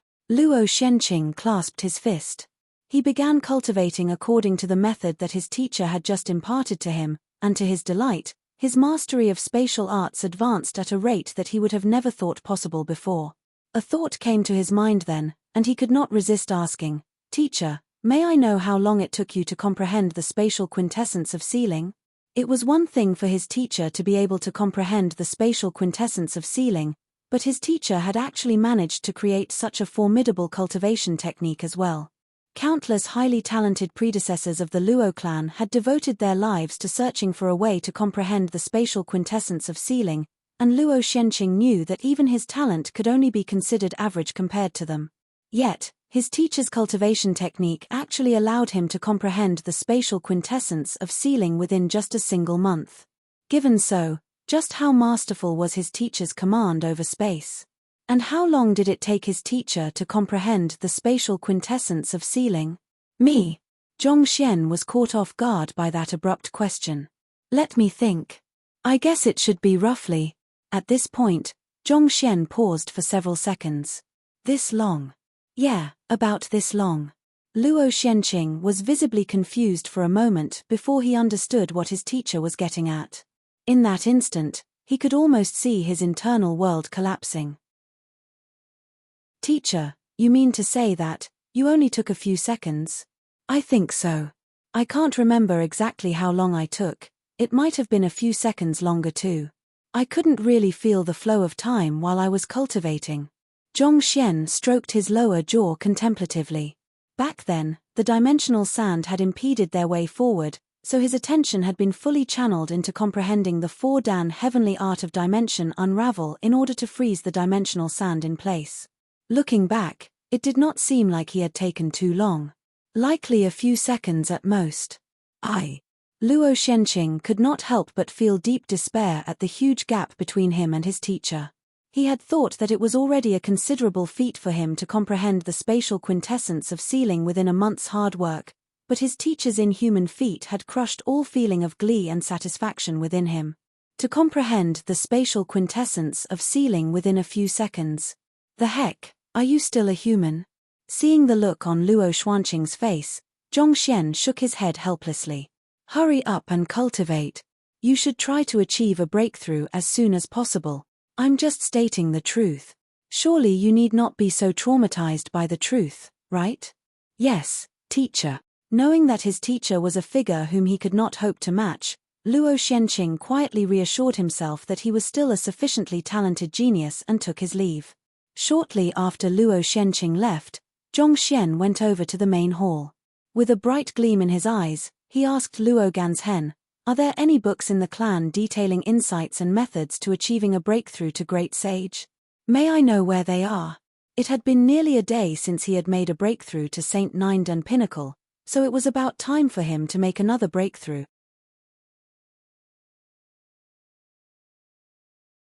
Chapter 1618 The Luo clan's treasure vault. Due to the differing cultivation techniques that one cultivated, there was no specific method to achieving a breakthrough from St. Nindan to Great Sage. As such, Zhongxian could only refer to the insights of the predecessors to find a path that was suited for him. Insights and methods to achieving a breakthrough to Great Sage. We've had countless Great Sage predecessors in our Luo clan, so we do have a substantial number of such books. However, these books can only serve as a reference. You mustn't attempt to practice them directly. Luo Ganzhen warned. The insights of the predecessors could serve as a source of inspiration, but as everyone had different constitutions and encounters, what they needed to achieve a breakthrough would be significantly different as well. If one were to attempt to blindly follow the path of another, chances were that not only would one be able to achieve a breakthrough, one's cultivation might even go berserk. Thank you for your warning, I'll take note of it, Zhongxian replied with a nod. Hearing the middle-aged man's response, Luo Ganzhen quickly replied with a smile. You are the most talented cultivator in the many millenniums of our Luo clan's history, so it goes without saying that you'll be aware of something like this even without me pointing it out. Please follow me. Considering how the other party had managed to comprehend the spatial quintessence of sealing, his talent was indubitably great. Luo Ganzhen would only be viewed in annoyance if he kept repeating the same thing again and again. Knowing that Zhongxian was going to read books, Luo Ruoxin nodded. Go on. I'll wait here for you. Yuan, I'll be right back, Zhongxian said before leaving with Luo Ganzhen. The both of them soon arrived in a library. The bottom 3 levels of the library are open to the inner members of our clan, and everything beyond that are only accessible to the elders. The insights to achieving a breakthrough to Great Sage are all contained at the higher levels, Luo Ganzhen explained as he brought Zhongxian up to the 4th level. Zhongxian swiftly looked through the massive collection books around him and noted that they were mostly notebooks. Most of the notebooks contained messy scribblings, and a couple of them had a lot of blurred words or missing pages, an inevitable result from having been stored for too long. These books don't have particular systems or an order to them, and they are only intended for reference purposes. Please feel free to look through them, and if there's anything you require, feel free to call me, Luo Ganzhen said. Thank you for your help. I'll just casually take a look around. I'll call you if I encounter any problems. After saying those words, Zhongxian quickly began browsing through the shelves of books. Seeing this, Luo Ganzhen quietly took his leave. Shortly after Luo Ganzhen left, Zhongxian began swiftly strolling through the shelves of books while echoing flaws in his head. It took him roughly 10 minutes to collect everything on the level into the Library of Heaven's Path. Compile. Zhongxian willed, and a new book materialized in his head. He quickly flipped the materialized book open and browsed through it. While these insights didn't form a complete Heaven's Path divine art, they did give me a deeper understanding as to what a breakthrough to great sage signifies. Introspective convalescence is basically the ability to immerse one's spiritual perception into every cell and meridian within one's body. This allows a cultivator to resolve their internal flaws and induce a physical metamorphosis to surpass the limits of Saint Nine Dan. At the same time, the correction of one's physical constitution would also enhance one's longevity, allowing one to live for a longer period of time. Upon reaching Saint Tu Dan's spiritual perception realm, a cultivator would unlock their incipient eye, thus allowing them to inspect their own physical state through their spiritual perception.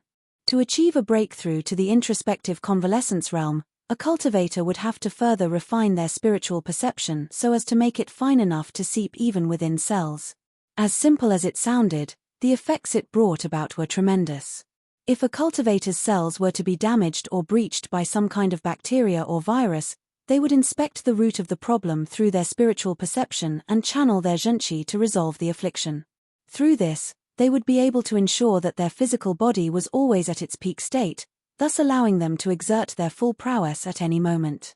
While ordinary saint cultivators would be able to live up to roughly 1,000 years, their physical functions would start deteriorating beyond their 800s, thus causing their fighting prowess to decline. At the same time, the deteriorating physical functions would also make it more and more difficult to achieve a breakthrough. Push yourself to the limits while you are still young was a phrase that was commonly said among master teachers. Once the physical functions started to deteriorate, it would be nigh impossible to achieve a breakthrough anymore no matter how hard one tried. This was also why there was such a thing as the golden age for cultivation. However, such a limitation was removed for those who had reached the introspective convalescence realm. The ability to immerse one's spiritual perception into cells allowed one to repair and replace wear and tear in the cells, ensuring that one's body remained in its peak condition at all times. In other words, one would always be able to exert the fighting prowess one wielded in one's prime. Furthermore, even when one's lifespan was reaching the end, if the impetus for a breakthrough came, one would still be able to advance one's cultivation. For this reason, the older a great sage cultivator was, the more formidable they were likely to be. This was in contrast to saint cultivators, where older cultivators were much weaker and more prone to injuries than younger cultivators. Having cultivated the flawless heaven's path divine art, my zhenqi is much purer than that of other cultivators. This makes it much more difficult for me to make a breakthrough to great sage. Going through the insights that he had collected, Zhongxian shook his head helplessly. It was indeed not easy to make a breakthrough to great sage. Even after reading so many books, he was still unable to find the most suitable way for him to do so. Forget it, I'll just collect all of the books in here first. If it still doesn't work out, I'll just have to collect the books in the Zhong clan too. The Zhong clan should have a compilation of the insights of predecessors too. Knowing that it was impossible to rush this matter, Zhongxian calmed his anxiety and headed to the upper floors.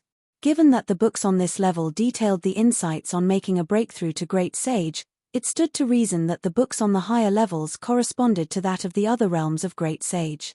It did not take long for Zhongxian to collect all of the books in his path and reach the top level of the library. When he finally walked out of the library, he noted that Luo Gan's hen was still waiting around the vicinity. Thus, he walked up to Luo Gan's hen and smiled.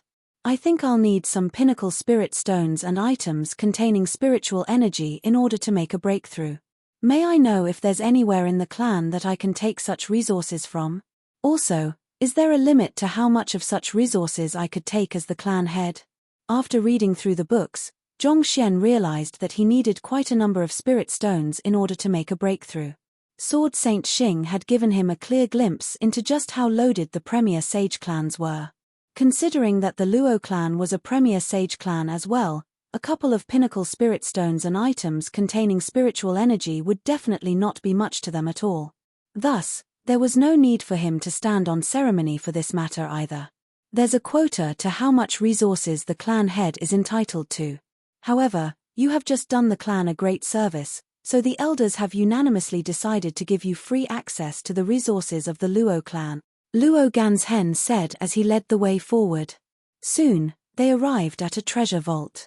This is the vault where we store the resources and treasures of the Luo clan. The rewards that we offer to meritorious clan members also come from here. Clan head, feel free to look around the vault. If there's anything that interests you, you can just take it away with you. There's no need to hold back at all. Thank you. Not expecting such a privilege to come from being the head of the Luo clan, Zhongxian's eyes glowed in excitement. If he could take anything in the vault away with him, would he not be loaded if he stored everything in here into his storage ring? If so, he would not have to worry about acquiring resources for his cultivation anymore. But of course, those were just casual thoughts flashing across his mind. He had no intention of realizing them at all. His principles would not allow him to do something like that. He was a master teacher, not a burglar. Even if he had not been there to compensate them, it would be despicable for him to take everything in there. In the first place, he did not have a grudge with the Luo clan, and such an action would be a huge blow to even the wealthy Luo clan. There were many shelves placed around the treasure vault, and all kinds of weapons, gemstones, and spirit stones were placed on them. After gaining possession of the Dragonbone Divine Spear, not even Saint Pinnacle artifacts could catch his eye at all.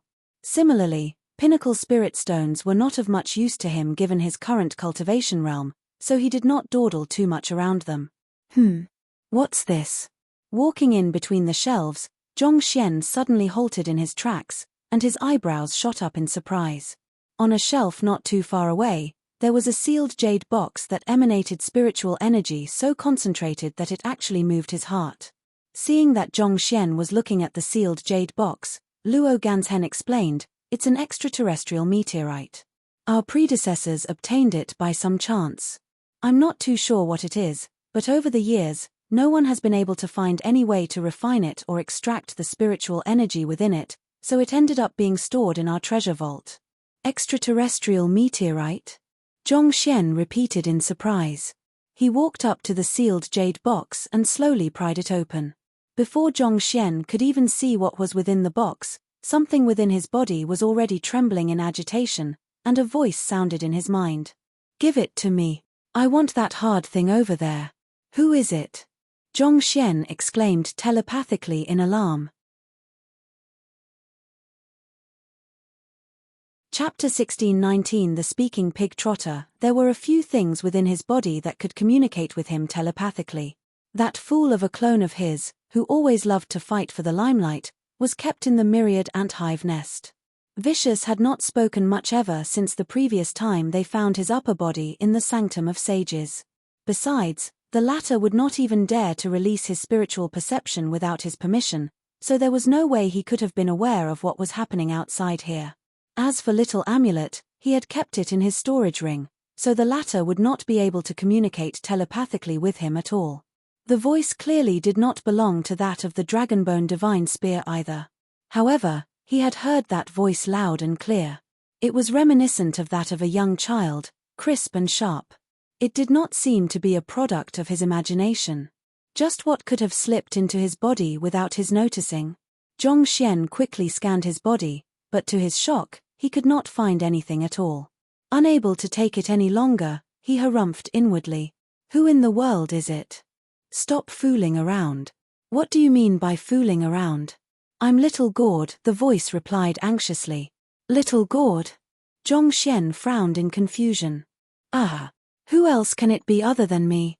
As those words sounded, a certain gourd lying lazily in Zhongxian's dantian shook its bottom slightly. "The Dongshu gourd?" Zhongxian was taken aback. He was aware that the Dongshu gourd was within the body, and of course, he knew that it was a sentient being. How else could it possibly have been so annoying? But the Dongshu gourd was actually able to speak. Not to mention, to call itself Little Gord. Don't you find it cringy to address yourself in such a cutesy manner? That's right. After absorbing a lot of lightning energy, I have finally fully awakened. Quick, give me that extraterrestrial meteorite in front of you. I want to eat it. The Dongshu gourd continued shaking its bottom gleefully. You want to eat it? Zhongxian frowned. Do you know what this meteorite is? He had guessed that the Dongshu gourd was not as simple as it looked, but he did not think that it would actually be capable of speech. Furthermore, Given how anxiously it wanted the meteorite, could it possibly have guessed what it was? I don't know what it is, but I know that it's edible, the Dongshu god replied. Edible? Zhongxian turned his gaze onto the extraterrestrial rock. He placed his finger on it, and the library of Heaven's Path jolted. A new book was compiled. He flipped it open and browsed through it. Extraterrestrial fallen crystal, an object that has slipped through the cracks of spacetime. It can be used to forge artifacts. Uncertain value. Extraterrestrial fallen crystal? Uncertain value? What does that mean? Zhongxian frowned.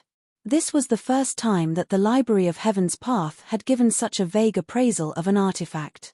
In the past, as long as the item was touched, he would be able to uncover the full history of the object. Yet, for this extraterrestrial meteorite, the description in the compiled book was strangely vague. Uncertain value. Was this extraterrestrial meteorite something valuable or not? It seems like the Library of Heaven's Path isn't reliable anymore. Zhongxian shook his head and sighed. Ever since he reached St. Nindon Pinnacle and came into contact with the top experts of the Master-Teacher continent, the Library of Heaven's Path had not been as trusty a companion as before. To be unable to discern the history of a single rock. It seemed like he could not blindly rely on it anymore. I really should find some time to pay a visit to the seer guilds. Zhongxian sighed deeply as he reaffirmed his decision once more. He considered whether he should pass the extraterrestrial fallen crystal over to the Dongshu god, but he eventually decided against it. You said that you are a Dongshu god, but I don't believe that Dongshu gods are capable of ingesting something like this. Who in the world are you? Zhongxian demanded an answer. If the other party was just an ordinary Dongshu god, he could have turned a blind eye to it staying in his dantian. However, with the realization that it was gaining greater sentience with time, to the point that it was even capable of speech, he could not help but be concerned about having it stay in his dantian. Should the other party intend to harm him, he would really be in deep trouble. What else can I be other than a Dongshu god? Rest assured, I acknowledged you as my master before entering your dantian, so there's no way I can hurt you. I still have a bright future ahead of me. There are countless damsel gods out there for me to court, so I would really have to be a fool to seek my death, the Dongshu god replied haughtily. Zhongxian pondered for a moment before shaking his head. That won't do. I still don't feel safe with you being in my body. Why don't we make a trade? I'll give you the extraterrestrial fallen crystal, but in exchange, you'll have to leave my dantian and enter my storage ring. I'll fall into a deep sleep once more after ingesting the extraterrestrial fallen crystal, so you don't have to worry about me bothering you. The Dongshu god replied lazily. It seemed to be content with the accommodation that it had at the moment, and it was reluctant to leave. Hearing those words, Zhongxian frowned. He hated to admit it, but he was completely helpless before the Dongshu god. The Dongshu god had entered his dantian without his permission, and he had tried time and time again to drive it out. He had tried once more not too long ago, after his cultivation reached St. Nindon Pinnacle, but it was to no avail. As long as the Dongshu god remained in his dantian, it would be equivalent to having a ticking time bomb in his body.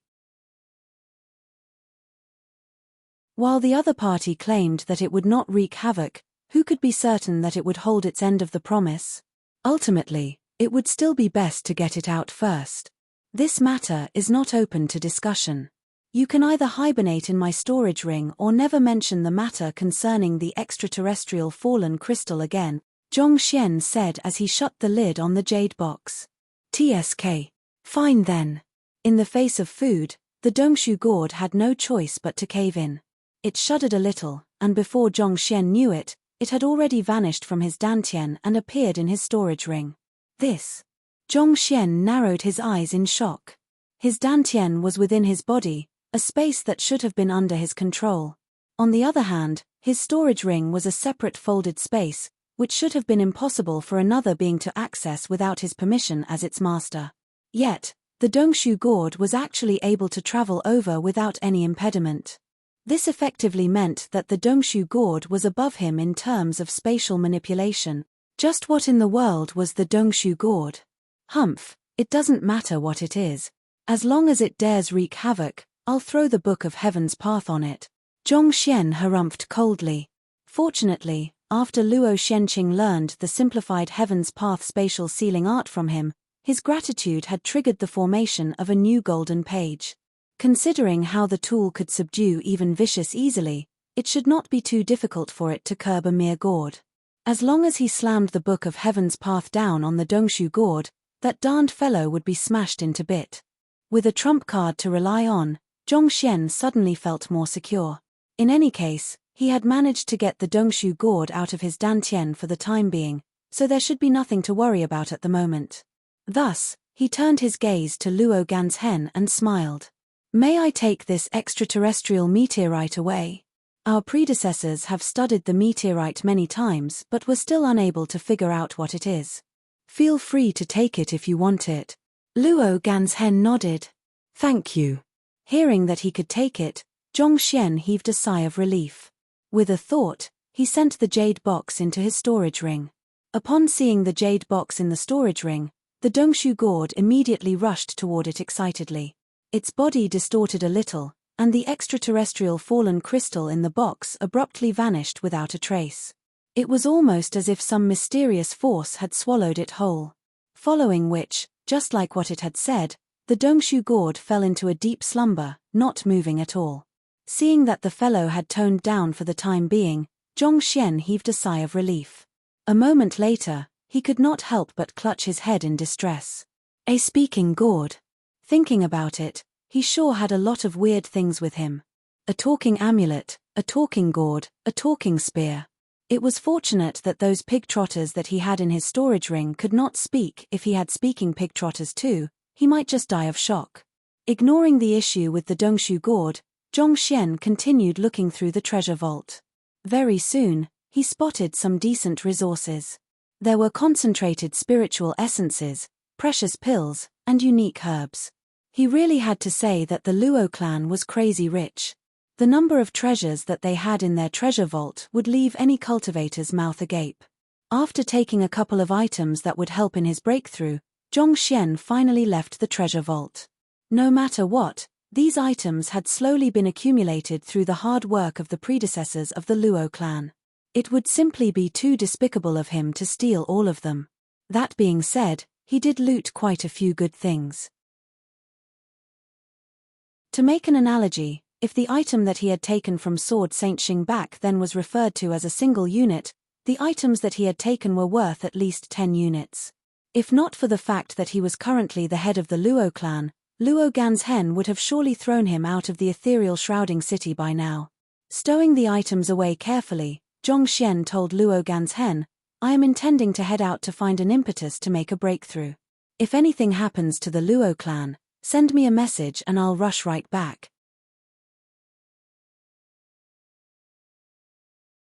Chapter 16:20 Kick Zhong Xian's ass, you are going to head out? Cough cough. Luo Ganzhen nearly choked on his saliva.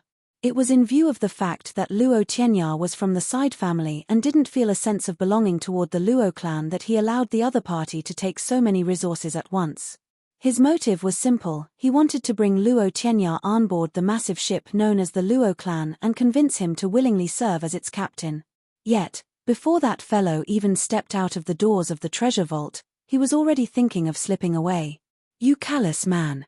Can you be any more heartless than that? I know that you don't have much regard for the clan head position, but you can't just dump it aside like that as if it's dirt. Clan head, please hold on for a moment. The elders of the Luo clan has just pushed a motion forward, and they are waiting for your call on the matter. Once this matter is resolved, you can head anywhere you want to. Sighing helplessly, Luo Ganzhen said. What matter is it? Zhong Xian asked. Clan head, I believe that you should have heard about how the Zhong clan has publicly rejected us during the engagement ceremony, Luo Ganzhen said.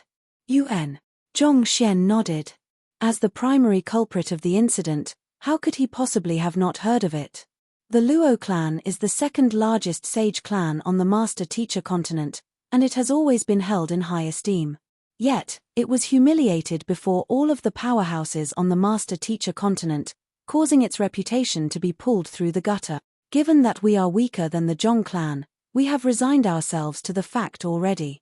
But clan head, you are someone who can defeat even the experts of the 100 schools of philosophers. At this point, Luo Ganzhen's eyes lit up. The middle-aged man before him had comprehended the spatial quintessence of sealing, granting him invincible prowess within his power class. Without a doubt, the latter's talents had reached a height far beyond his imagination. So, our elders have proposed to have you return the humiliation we have suffered back to the Zhong clan. We hope to re-establish the dignity of our Luo clan and let the world know that we aren't to be humiliated. You want to exact vengeance against the Zhong clan? Zhong Xian's eyebrows shot up in horror. Indeed. The head of the Zhong clan, Zhong Xian, is at Saint Nindan primary stage, and he has only made a breakthrough 3 days ago. No matter how talented he may be, 3 days will only be enough for him to reinforce his cultivation. There's no way he could come close to matching you. Clan head, given how you were able to subdue even Nangong Yuanfeng, surely teaching that Zhong Xian a lesson should be a walk in the park to you. The more Luo Ganzhen spoke, the more agitated he became.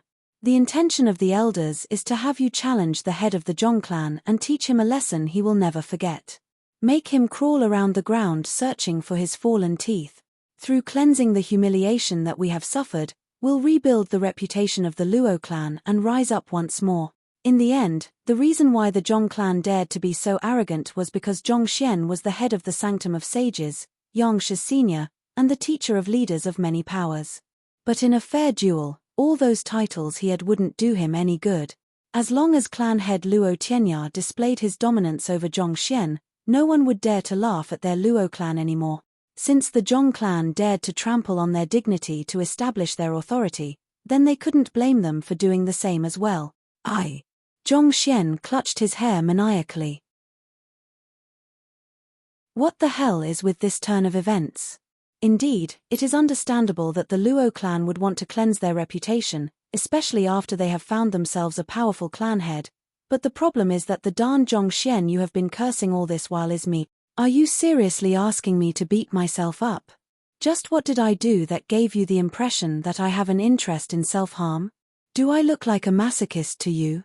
Once this matter is settled, we'll be able to restore the lost confidence in the Luo clan and even bring our reputation up to a whole new level. Clan head, I ask of you not to turn this matter down. Once this matter is done, you can go wherever you want to, and we won't question your decision. Luo Ganzhen quickly added. The reason why the Luo clan wielded so much influence on the master-teacher continent was partly because there were many other powers subordinated to it. However, if those powers were to lose confidence in the Luo clan, they could very well tear away from the Luo clan and follow other powers such as the Zhong clan instead. As such, it was of utmost importance for them to restore their reputation as soon as possible, or else there could be disastrous consequences. And just establishing a new clan head wouldn't be enough to restore confidence in the Luo clan. In the end, the most effective way to convince the other powers that the Luo clan hadn't grown weak was to return the humiliation to the Zhong clan and give that damn Zhong Xian a hell of a pummeling. Of course, the earlier conflict with Nangong Yuanfeng did showcase the prowess of the Luo clan, but the problem was that it might not necessarily be a good decision to besmirch the reputation of the 100 schools of philosophers. While they might have driven away Nangong Yuanfeng, Luo Ganzhen wasn't so arrogant as to think that the Luo clan would actually be able to withstand the wrath of the entire 100 schools of philosophers. At least for the time being, it wouldn't be a good decision to fall out with them. I need some time to think over the matter. Zhong Xian replied with a stifled expression on his face. Why does everyone want to step down on me so much? Does my face look like a good stepping stone? It's not as if I had intentionally rejected the engagement to humiliate the Luo clan. There's no need to think about this matter. Clan head, we have absolute trust in your strength. Luo Ganzhen continued heaping pressure on Zhong Xian as he led the latter out of the treasure vault. The elders are already waiting in the main hall. Once you are done preparing, we can set off right away. Set off right away? Zhong Xian nearly fainted on the spot upon hearing those words. Indeed, vengeance is a dish best served piping hot. In the tens of thousands of years since the founding of our Luo clan, when have we suffered such humiliation before? Of course, We can't and won't go around spreading the battle between the clan head and the 100 schools of philosophers due to the severe implications of the matter, but given the Zhong clan's intelligence network, it's only a matter of time before they find out about it. If Zhong Xian were to flee in fear after hearing about it, we would no longer be able to exact our vengeance anymore, Luo Ganzhen exclaimed in agitation before clasping his fist toward Zhong Xian. Clan head, we implore you to accede to our request this once. This is for the members of our Luo clan and its tens of thousands of years of heritage. Zhong Xian had never wanted to cry as much as he did in this very moment. All of you are so preoccupied with thinking about the interests of the Luo clan, but have you considered my feelings? I am not just the head of your Luo clan but the head of the Zhong clan as well. Are you all really going to be so cruel as to force me to challenge, slap, and humiliate myself? Zhong Xian's instincts were to flatly reject Luo Ganzhen, but looking into the burning desire in the older man's eyes, he found that he had no idea how to go about doing so. Thus, after a moment of hesitation, he could only try to put off the decision as long as he could. Allow me to listen to the opinions of the elders first. On the other hand, hearing that the clan head didn't reject his request straight, Luo Ganzhen heaved a sigh of relief inwardly as he gestured Zhong Xian forward. Clan head, this way please. As much as he hated Zhong Xian, he had to admit that the fellow possessed extraordinary capabilities. In fact, it would be no exaggeration to say that he was the greatest pride of the Zhong clan. If they could just give him a good pummeling, the disgrace suffered by the Luo clan would be cleansed. Perhaps, they might even be able to bring its prestige to a whole new height. Very soon, the two of them arrived in the main hall. The elders of the Luo clan were already seated within the main hall, and as soon as they saw Luo Ganzhen and Zhong Xian, they quickly rose to their feet with agitated looks on their faces. Clan head, shall we set off right now? Let's rip that bastard Zhong Xian a new one. We'll make that bastard know that snubbing our Luo clan is the greatest mistake he has ever made. Impassioned voices could be heard all over the room. It felt as if someone had poured gasoline all around the area, and raging flames would break out as soon as someone snapped his fingers. Two words flashed across Zhong Xian's mind in this very moment: I'm doomed. It really felt as if he had dug a pit for himself this time around. He had come with good intention in mind, wanting to compensate the Luo clan for what he had done. But in a weird turn of events, he ended up becoming its clan head instead.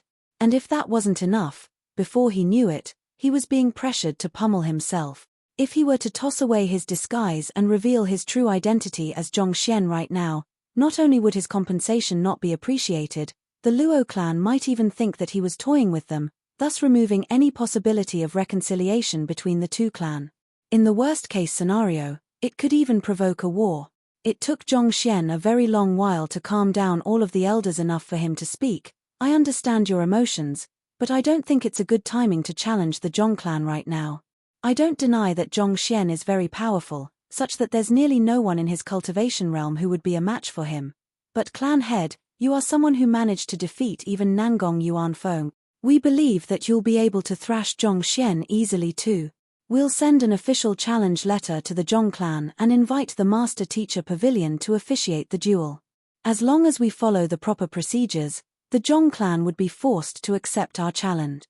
Why do you say that it's not a good timing to challenge the Zhong clan?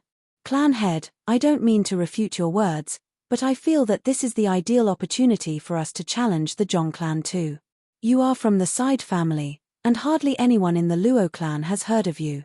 If not for your pure bloodline, we would have even doubted if you are a member of our Luo clan. Since this is the case for us, it would be even more so for the others. This means that we'll be able to catch the Zhong clan off guard and teach that bratty Zhong Xian a lesson. On top of that, we'll also be able to build your reputation and let the entire Master Teacher continent know of your prowess. It didn't even take a minute for the impassioned elders to tear down all of Zhong Xian's arguments. Zhong Xian. Wow, all of you make so much sense. I don't even know what I can say anymore.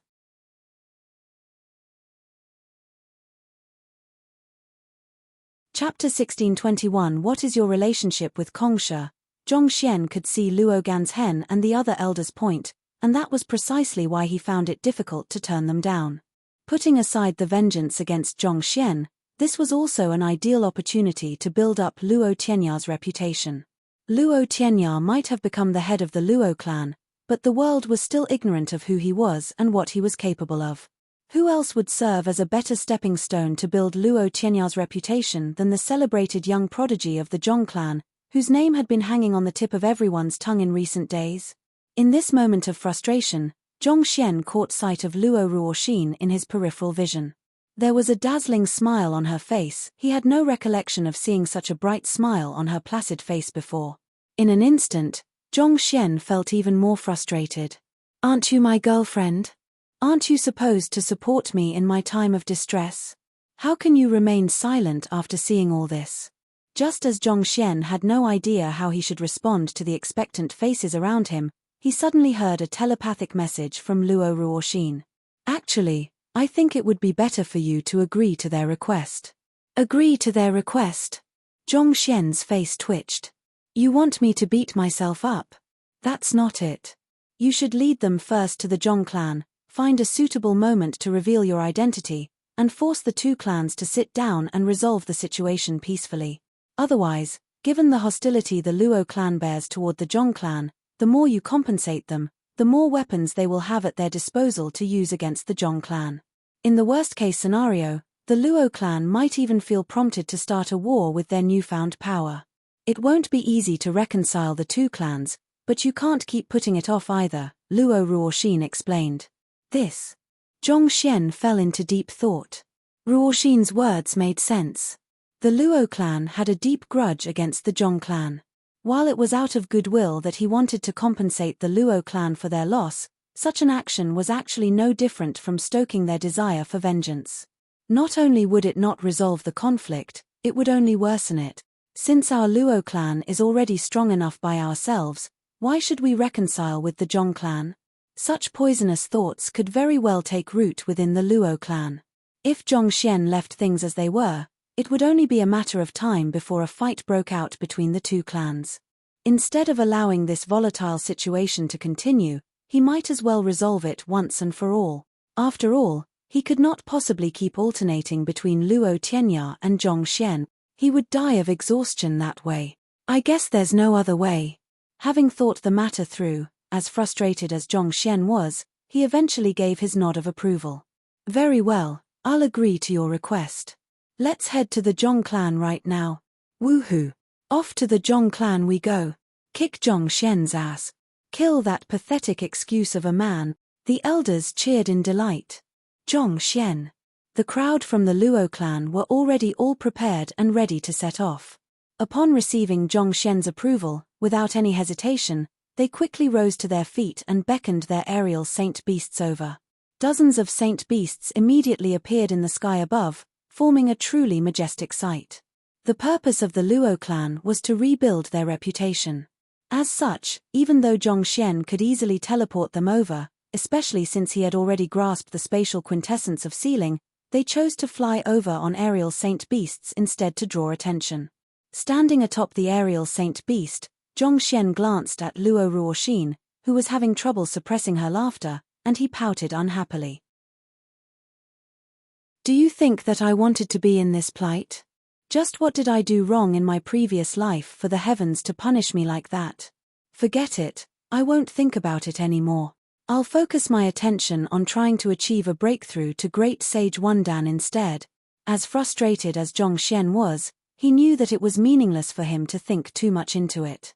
Thus, he closed his eyes and focused on sorting out the insights that he had collected, hoping to find an impetus for him to make a breakthrough to Great Sage. 2 days passed in a flash, and just as Zhong Xian felt that he had found a feasible direction and was about to push for a breakthrough, a voice suddenly echoed in his head. "Are you intending to push for a breakthrough to Great Sage right now?" He turned his gaze over and saw Luo Ruoxin looking down at him. "That's my intention." Zhong Xian nodded. There was no reason for him to hide this from the young lady before him. If it had been anyone else, he might have felt compelled to explain how he managed to advance his cultivation so quickly or at least conceal it.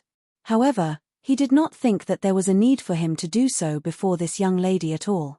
For some reason, Luo Ruoxin was not surprised by the swift advancement of his cultivation, and she had never questioned it. On the contrary, it was almost as if she expected it to happen. Don't rush into it yet. There are different classifications for a breakthrough to sainthood, such as celestial saint, and there's also something similar to that for great sage. It would be unwise for you to rush into an inferior breakthrough, Luo Ruoxin replied. There's different classifications for a breakthrough to great sage? Zhong Xian asked doubtfully. Back then, he had found the real Saint Ascension platform and used the energy there in order to push for a breakthrough as a celestial saint.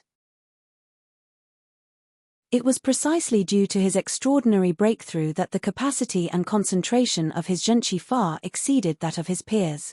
Was there something like that for a breakthrough to great sage too? There's no such thing as a celestial great sage, Luo Ruoxin replied, seeing through Zhong Xian's doubts, but depending on how one makes a breakthrough to great sage, there could be a vast difference in one's fighting prowess.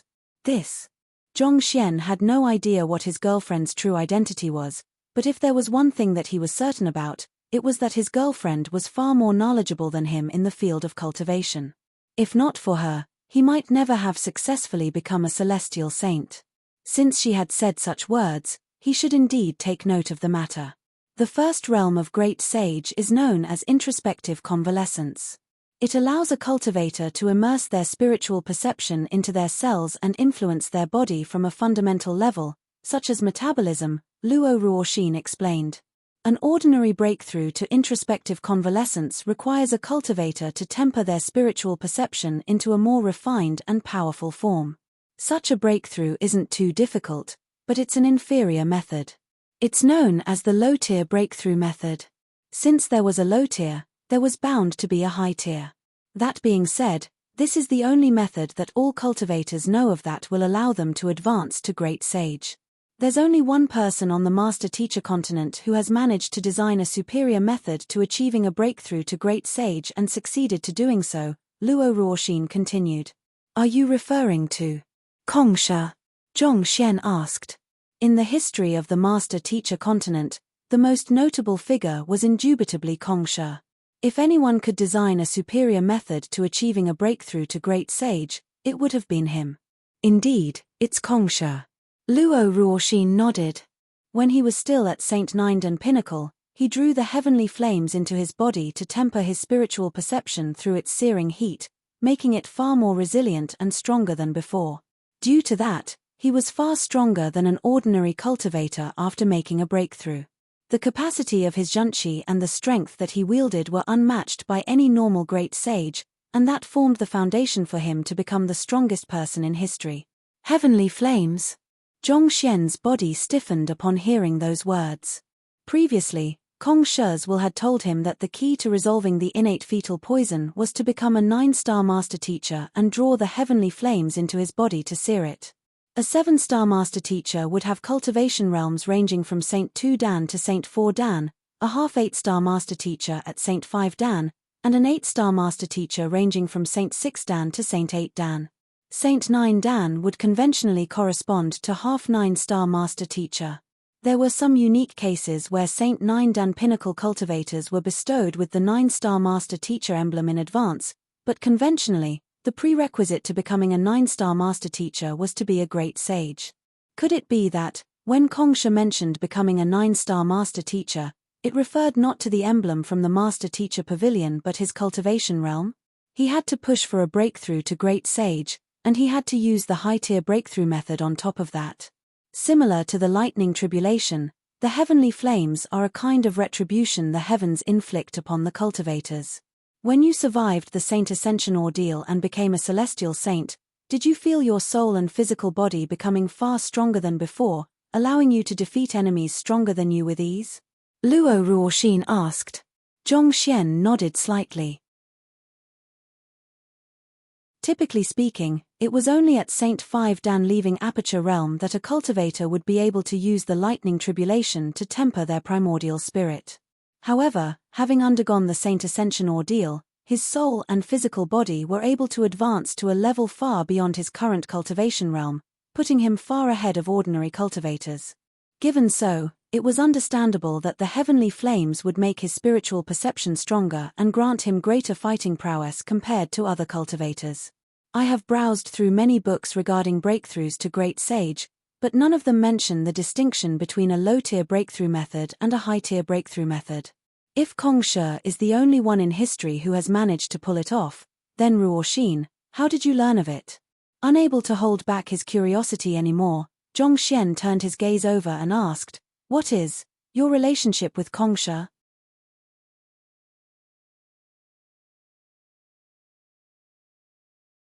Chapter 1622 The Sanctum of Sages Under Attack. Back when they were still at the Hongyuan Master Teacher Academy, Luo Ruoxin had taken him to the Saint Ascension platform, and they had managed to get into the folded space embedded in the area. They had found Kong Shi's personal writing, but Luo Ruoxin had given it to him without any hesitation, even claiming that she could easily obtain as much of it as she wanted. Later on, when they entered the Qiuwu Palace, she had said that she was searching for an object and displayed no interest toward ancient sage Qiuwu's heritage at all. And right now, she had even spoken of a high-tier breakthrough method that only Kong Shi had managed to successfully pull off. Could she possibly have some kind of intimate relation to Kong Shi? Otherwise, how could she possibly know so much about him? Facing the abrupt question, Luo Ruoxin was taken aback for a moment before lowering her head silently. When she raised her head once more, there was a slight pleading look in her eyes as she said, "Please don't ask or guess anymore. I really can't tell you anything." But, seeing that Luo Ruoxin was unwilling to share anything about herself, Zhongxian could not help but feel a little frustrated. Knowing that there was no way around it, he sighed deeply and said, "All right, I promise not to probe any further on that. But in exchange, will you at least tell me if your current name is real?" After saying those words, he looked at Luo Ruoxin with a nervous look on his face. Previously, it was precisely because Luo Chichi hid her real name from him that he had ended up in such a huge misunderstanding. He was determined not to make the same mistake again. It was fine if Luo Ruoxin was unwilling to share her real identity. As long as he had her name, he was confident that he would eventually be able to find her. Luo Ruoxin was initially unwilling to answer, but looking at Zhongxian's expression, her heart softened. Shaking her head helplessly, she replied, "It isn't." It was as he had guessed. Staring intently at Luo Ruoxin, Zhongxian asked on, "If Luo Ruoxin isn't your real name, then..." He had thought that it was weird how there was not a Luo clan among the 100 schools of philosophers, and the fact that Luo Ruoxin did not really go by the surname of Luo explained a lot about this. "Please don't ask me any more than this," Luo Ruoxin pleaded. "It's not that I don't want to reveal my real identity to you, but I can't. If I speak, it won't just be me that suffers, even you will face a great calamity." "I understand. I won't ask anymore." This was not the first time that Luo Ruoxin had said such words. While Zhongxian was not sure what kind of trouble they would face, considering how she was so frightened despite the power that she wielded, it was likely to be far more complicated than he had thought. "As far as I know, a normal breakthrough to Great Sage shouldn't draw in the heavenly flames. How did Kong Shi manage to do it? Did he use some kind of unique secret art?" Zhongxian quickly changed the topic back. Usually, it was only during a breakthrough to Great Sage 2 Dan Aureate body realm that the heavenly flames would be summoned. The heavenly flames would then sear the impurities within one's body in order to form a truly undefilable physique. In other words, Kong Shi would have used some kind of secret art in order to draw the heavenly flames while pushing for a breakthrough to Great Sage 1 Dan. Seeing that Zhongxian was not probing any deeper into her identity, Luo Ruoxin heaved a sigh of relief before answering. "I'm not too sure how he managed to do it either, but I do know where to find the method to do so." "Where?" If he could find the secret art required to bring the heavenly flames upon him to temper his body and spiritual perception, not only would he be able to enhance his fighting prowess, he would also be able to resolve the threat of the innate fetal poison. In a sense, this was killing two birds with one stone. The Master Teacher Pavilion headquarters, Luo Ruoxin replied. Back then, when Kong Shi was pushing for a breakthrough to Great Sage, he had already founded the Master Teacher Pavilion. It was in the headquarters that he found the inspiration to create the secret art and successfully advanced his cultivation to Great Sage. So, as long as you head to the Master Teacher Pavilion headquarters, you should be able to find the secret art. Halfway through Luo Ruoxin's words, Zhongxian's eyebrows suddenly shot up. He flicked his wrist, and a communication jade token materialized in his grasp. Seeing Zhongxian's actions, the young lady swiftly realized that something had happened. Did something happen? Something has happened to the Sanctum of Sages. Zhongxian's eyebrows shot up. The message on the communication jade token that he had just received had come from Zhong Shi of the Sanctum of Sages. The Sanctum of Sages? Luo Ruoxin frowned. Yuan Zhongxian nodded. He quickly went through the contents of it and said, "Someone has barged into the inner sanctum. I need to head over to take a look." As he said those words, he got to his feet. "I'll follow you," Luo Ruoxin said. "All right." Knowing that his girlfriend's prowess could easily match any sempiternal realm cultivator, Zhongxian nodded without much hesitation. They quickly left the room on the back of the aerial Saint Beast and leaped away. Clan head. Noticing Zhongxian's abrupt departure, Luo Ganzhen and the others hurriedly rushed over with astonished looks on their faces. "I have some urgent matters that I need to attend to," Zhongxian said. He could not possibly reveal the fact that he was the head of the Sanctum of Sages, or else that would be equivalent to giving his identity as Zhongxian away. "But the Zhong clan," Luo Ganzhen exclaimed anxiously. "I'll head to the Zhong clan after I'm done dealing with the matters there. You don't have to worry," Zhongxian said with a wave of his hand. The ones who had snuck into the Sanctum of Sages could very well be from the group that kidnapped Zhao Ya and his other students. They had managed to get away from him last time, and he was determined not to allow it to happen again. But Luo Ganzhen frowned. "Enough. This matter isn't open to discussion. I'll come back in time to deal with the Zhong clan." Zhongxian waved his hand impatiently. With a flick of his wrist, he took out a spear and pierced the space in front of him. TSS La. A dimension rift was ripped in the space in front of him. He quickly slipped right in, and Luo Ruoxin followed closely behind him.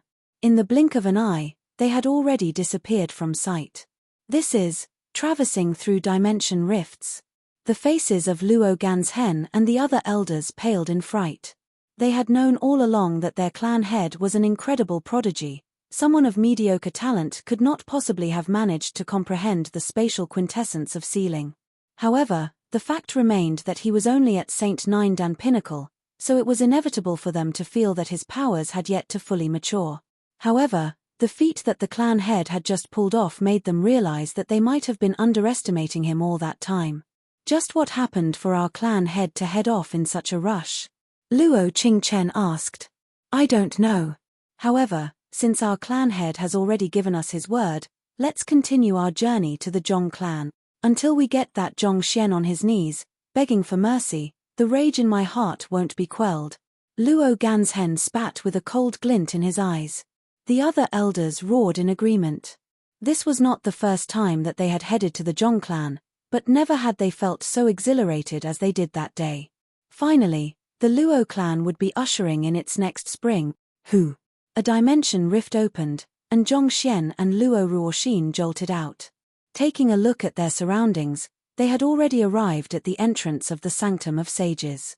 Driving the zhunqi in his body, Zhongxian swiftly reverted to his original appearance.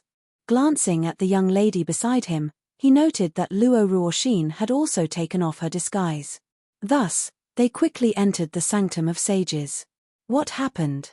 Barely after entering the Sanctum of Sages, the first thing that Zhongxian noticed was that the ground was covered with the rubble of collapsed buildings, and countless holes could be seen here and there. It felt as if the Sanctum of Sages had just been through an extreme battle. "It's the aura of the otherworldly demons."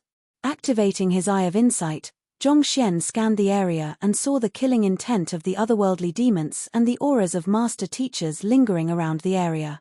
Clearly, the otherworldly demons had invaded the Sanctum of Sages, and an intense battle had broken out.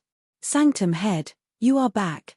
While Zhongxian was still scanning the vicinity, Zhon Shu, Ji Shu, and several more elders of the Sanctum of Sages flew over. "What happened here?" Zhongxian asked grimly. Reporting to the Sanctum head, the otherworldly demonic tribe invaded the Sanctum of Sages and barged right into the inner sanctum. Zhang clasped his fist with a doubtful look in his eyes. However, they only left with Sage Kuei's sculpture in hand. They didn't take anything else, and they didn't start a massacre either. All they did was destroy a couple of buildings and cause pandemonium before escaping the premises. They stole Sage Kuei's sculpture. Otherworldly demons. Zhang was stunned for a moment before his eyes narrowed in realization. He clenched his fists tightly as he mumbled, "Could they be here for vicious upper body?"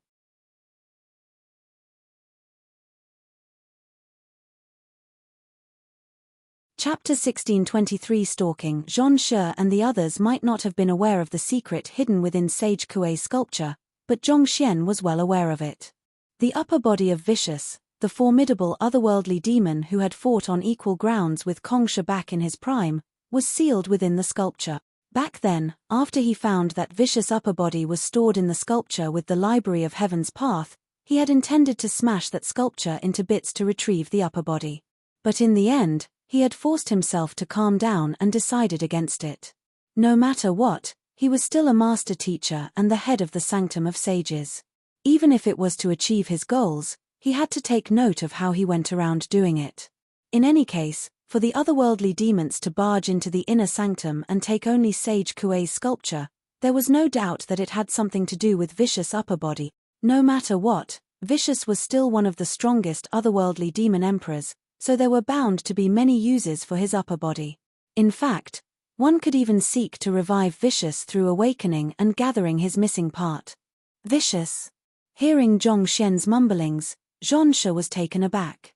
"Ah, it's nothing," Zhang quickly replied. "How many people were there? What cultivation realm were they at?" "There are 4 of them. I couldn't see through their cultivation realm, but they were able to breach the guardian formation of the Sanctum of Sages easily. We weren't able to stop them at all," Zhang said in embarrassment. The Sanctum of Sages was the #1 academy of the Master Teacher continent, but its defenses had actually been breached twice within the short span of half a month. It had been their sanctum head the first time around, so it still was not too embarrassing, but to think that even the otherworldly demons would successfully take their possessions. To be honest, they were even hesitant about reporting this to the Master Teacher Pavilion headquarters. It was simply too humiliating. There were 4 of them. Zhang narrowed his eyes. "Where did they escape to?" "That direction.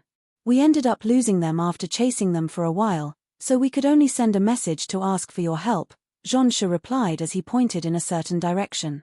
"It's fine, I understand. For the time being, focus on repairing the collapsed buildings and restoring the formation," Zhang instructed as he gazed deeply in the direction that Zhang had pointed out. "Meanwhile, I'll see if I can get Sage Kuei's sculpture back." The theft of Sage Kuei's sculpture didn't just concern the dignity of the Sanctum of Sages. More importantly, Vicious upper body was at stake. If he could not get it back, even though he had not officially been inaugurated yet, he would still be shamed for his incompetence. Through his deep comprehension of space, Zhang was able to flit extremely quickly. In just 10 breaths or so, he had already covered a distance of over 10,000 li. He glanced backward and saw that Luo Ruoxin was still following closely behind him. With a grim look on his face, he activated the Eye of Insight and began scanning his surroundings carefully in order to find the trail of the assailants. "That won't work." Luo Ruoxin shook her head. "There's a good chance that the 4 assailants are the 4 young men that we met earlier at the White Creek Mountain. They are all sempiternal realm experts, and they possess special means to erase their trail.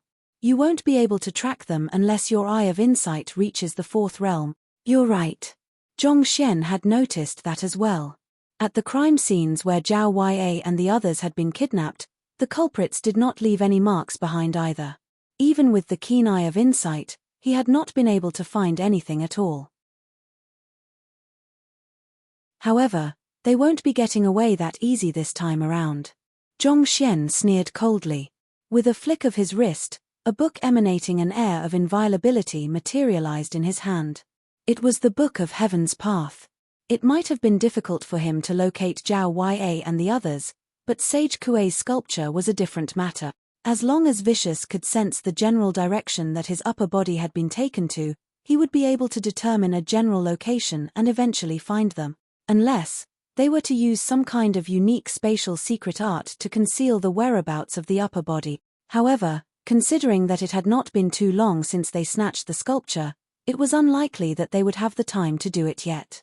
Luo Ruoxin glanced at the book that Zhong Xian had taken out, but she did not say a word. Little Vicious, time to wake up. I need you to sense where your upper body is. Zhong Xian patted the book. UN. Vicious twitched a little upon hearing his new nickname, but he still swiftly got to action. After sensing for a moment, he pointed the Book of Heaven's path in a certain direction and said, "That way." "All right." Heaving a sigh of relief, Zhong Xian quickly flitted in the direction pointed out by Vicious. Luo Ruoxin also followed close behind him. They traveled for roughly 5 minutes before Vicious spoke up once more. "They are in the city ahead of us. *T. I can't sense my upper body anymore." Zhong Xian quickly looked in front of him and saw a city just ahead. The city was massive. In terms of scale, it was comparable to the massive Alliance Empire city. "You can't sense your upper body anymore? What do you mean?" Zhong Xian frowned. "It feels like my body has been taken into some kind of barrier. I could still sense it a moment ago, but all of a sudden, the connection vanished without a trace," Vicious replied. "Brought into some kind of barrier?" Zhong Xian's complexion did not look too good. He had chased the enemy as quickly as he could, but he was still a step too late. If only he had successfully tracked them down before they hid themselves, he might have just been able to take down all of them at once. Unfortunately, the enemy moved quicker than he had expected. It would be truly difficult for him to find the enemy in the midst of the massive city before him without any clues to lead him along. "Do you still remember the location where the connection with your upper body vanished?" Zhong Xian asked. Vicious pondered for a moment before replying, "I can only deduce the rough location." "Lead the way," Zhong Xian instructed, knowing that there was no time to be lost. To be honest, he could not have cared less about the loss in reputation for him and the Sanctum of Sages. The crucial thing was really Vicious' upper body. Firstly, it would be dangerous if such a powerful weapon fell into the hands of the enemy. Secondly, if he could acquire the upper body, he would be able to enhance Vicious' strength. Vicious' fighting prowess had been rather lackluster recently, but there was no denying that Vicious had been a reliable ally for a very long time. Just the heart, a finger, and the head together had already granted Vicious strength comparable to a Saint 8 Dan cultivator. If he fused together with his upper body too, would his fighting prowess not immediately surpass the level of a great sage? In fact, he might even reach the level of ancient sage. After all, that was his entire upper body. Of course, there was no way that Zhong Xian would pass on the opportunity to gain an ancient sage subordinate. That would be the strongest trump card that he could ever wish for. Under Vicious' lead, it did not take long for them to reach the center of the city. "I think it was around here that I lost connection with my upper body. My estimate could be off though," Vicious said awkwardly. As an expert who had once dominated the master-teacher continent, it was truly shameful that he was unable to find even his own body parts right now. Hearing those words, Zhong Xian frowned. "What is the degree of error for your estimate?" The center of this massive city was filled with countless resplendent residences and manors. If they had to comb every nook and cranny of the area, the enemy would have probably slipped away again by the time they found any useful clue. If Vicious could come up with a more precise area for them to comb through, it would make their work much easier. "This. Roughly around 200 li. Vicious replied awkwardly. 200 li? Zhong Xian suddenly felt an urge to tear Vicious into shreds. There had to be at least 1,000,000 people within a radius of 200 li from where they were standing, to find a sculpture that was carefully hidden from the detection of spiritual perception and other tracking means within this large area. Unless a miracle occurred, that was practically asking for the impossible. Knowing the impossibility of the matter as well, Vicious muttered meekly, "It suddenly vanished without a trace. If we move quickly, I might just be able to pick up its whereabouts once more." "All right, I understand," Zhong Xian replied with an exasperated sigh. Knowing that there was no better alternative at this point in time, he could only resign himself to it. Vicious upper body was of the utmost importance to him, so he could not possibly allow it to get away without at least trying to search for it. There was a huge flowing crowd traveling in and out of the city center, be it on the streets or in the air. Zhongxian and Luo Ruoxin did not release their zhenqi, so the others were not able to see through their cultivation either. As such, their presence did not draw too much attention from the passers-by. Otherwise, their astounding strength surely would have induced a huge commotion among the local populace. 200 li equals 100 kilometers.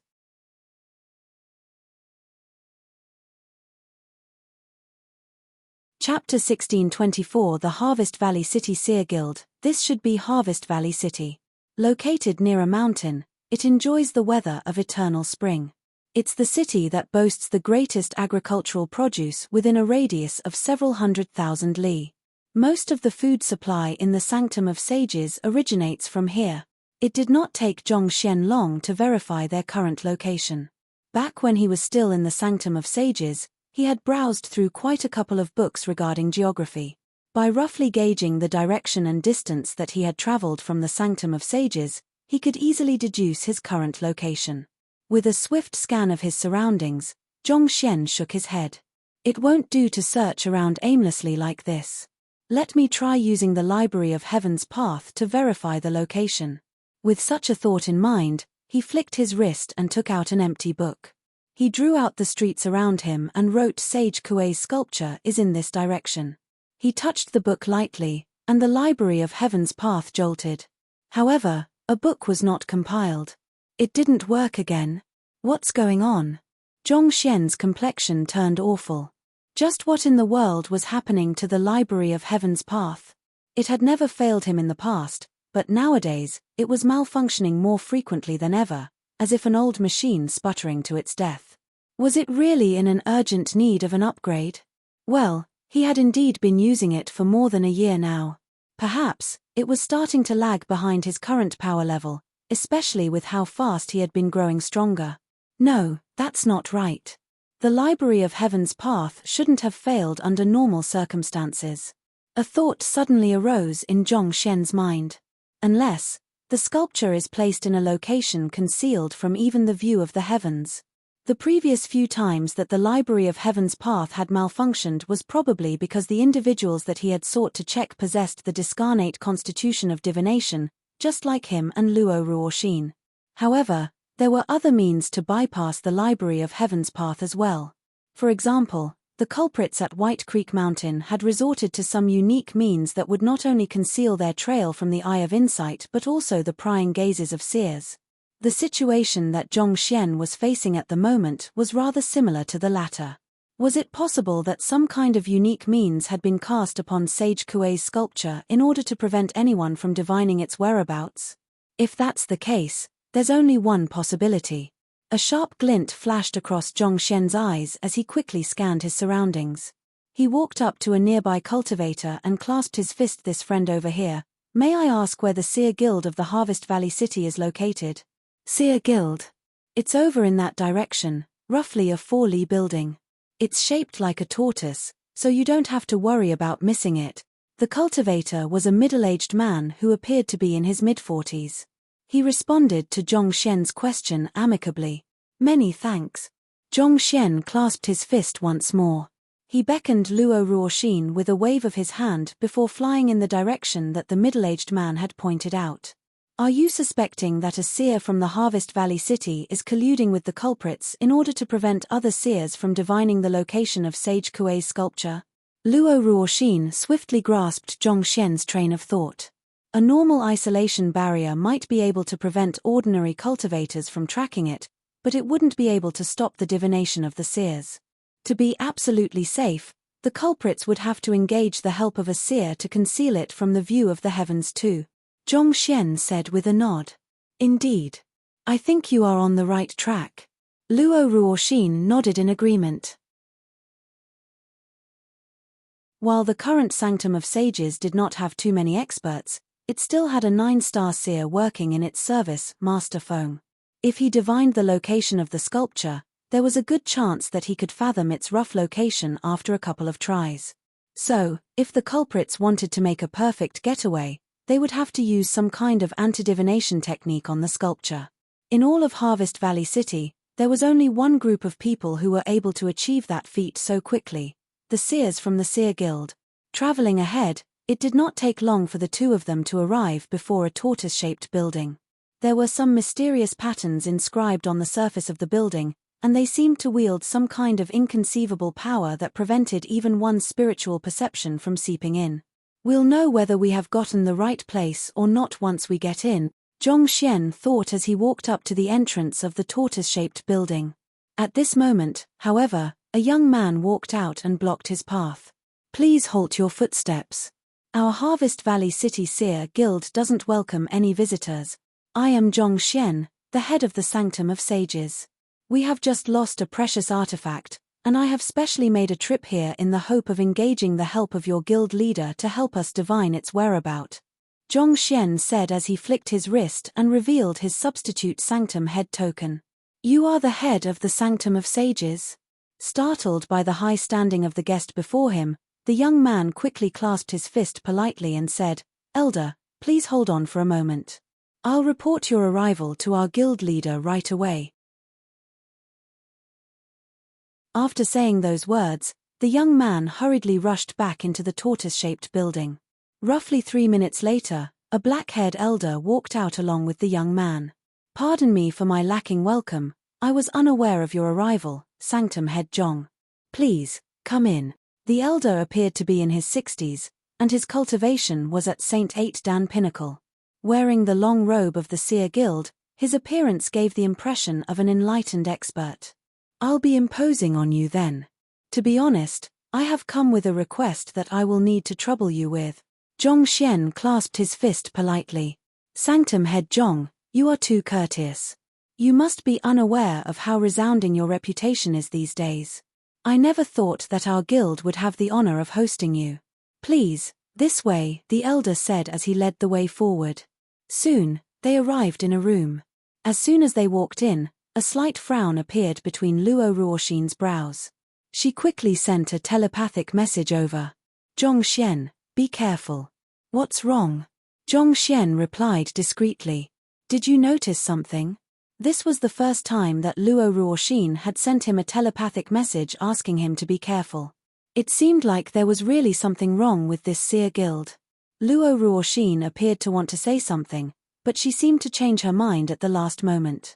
"It's nothing. I just think that it would be best to proceed warily." "Yuan, I understand." Zhong Xian replied telepathically. It would be foolish to turn a blind eye to Luo Ruoxin's warning. Thus, Zhong Xian casually placed his hand on his waist, ready to make a move as soon as anything happened. However, it seemed like his worries might have been unfounded. Even when he walked to the middle of the room, he still did not notice any anomalies. After everyone had taken a seat, the elder raised his gaze and asked, "May I know the reason behind your visit, Sanctum Head Zhong?" "Not too long ago, a couple of burglars snuck into our Sanctum of Sages and stole our Sage Kuei's sculpture. Following the trail of the burglars, we found that the trail abruptly ends here. Considering that we are both affiliated with the Master Teacher Pavilion, I would like to trouble you to divine the identity and whereabouts of the culprit." Zhong Xian clasped his fist. Zhong Xian's words were roundabout, but the implied meaning was very clear to those hearing his message.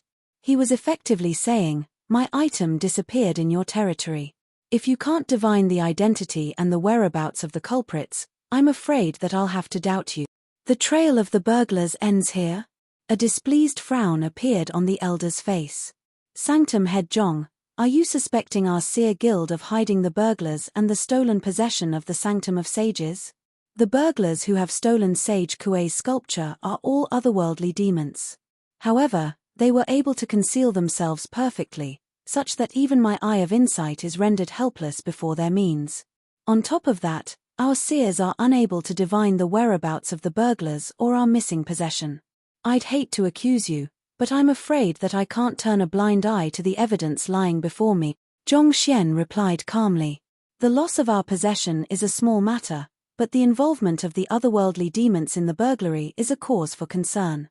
Things could turn ugly if I report this matter to the Master Teacher Pavilion, so I ask of you to give us your full support."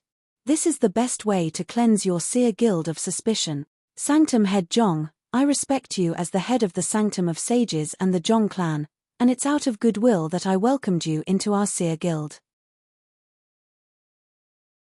Yet, you are maligning my seer guild of conspiring with the otherworldly demonic tribe. The elder abruptly rose to his feet and uttered coldly, just what do you stand to gain from besmirching the reputation of our seer guild? Calm down, there's no need to lose your temper here. Zhong Xian glanced at the agitated elder. I don't mean anything by those words. All I want is to retrieve the treasure that was stolen from our Sanctum of Sages. If you are truly as innocent as you claim, you won't mind me searching through your seer guild, right? If I fail to find anything, you can rest assured that I'll provide due compensation to your seer guild for my mistake. You wish to ransack our seer guild? Preposterous. Our seer guild shoulders the heavy responsibility of divining the future to protect mankind. Even the Master Teacher Pavilion headquarters have to show us some respect. Yet, a mere sanctum head like you seeks to ransack our premises, the elder bellowed furiously.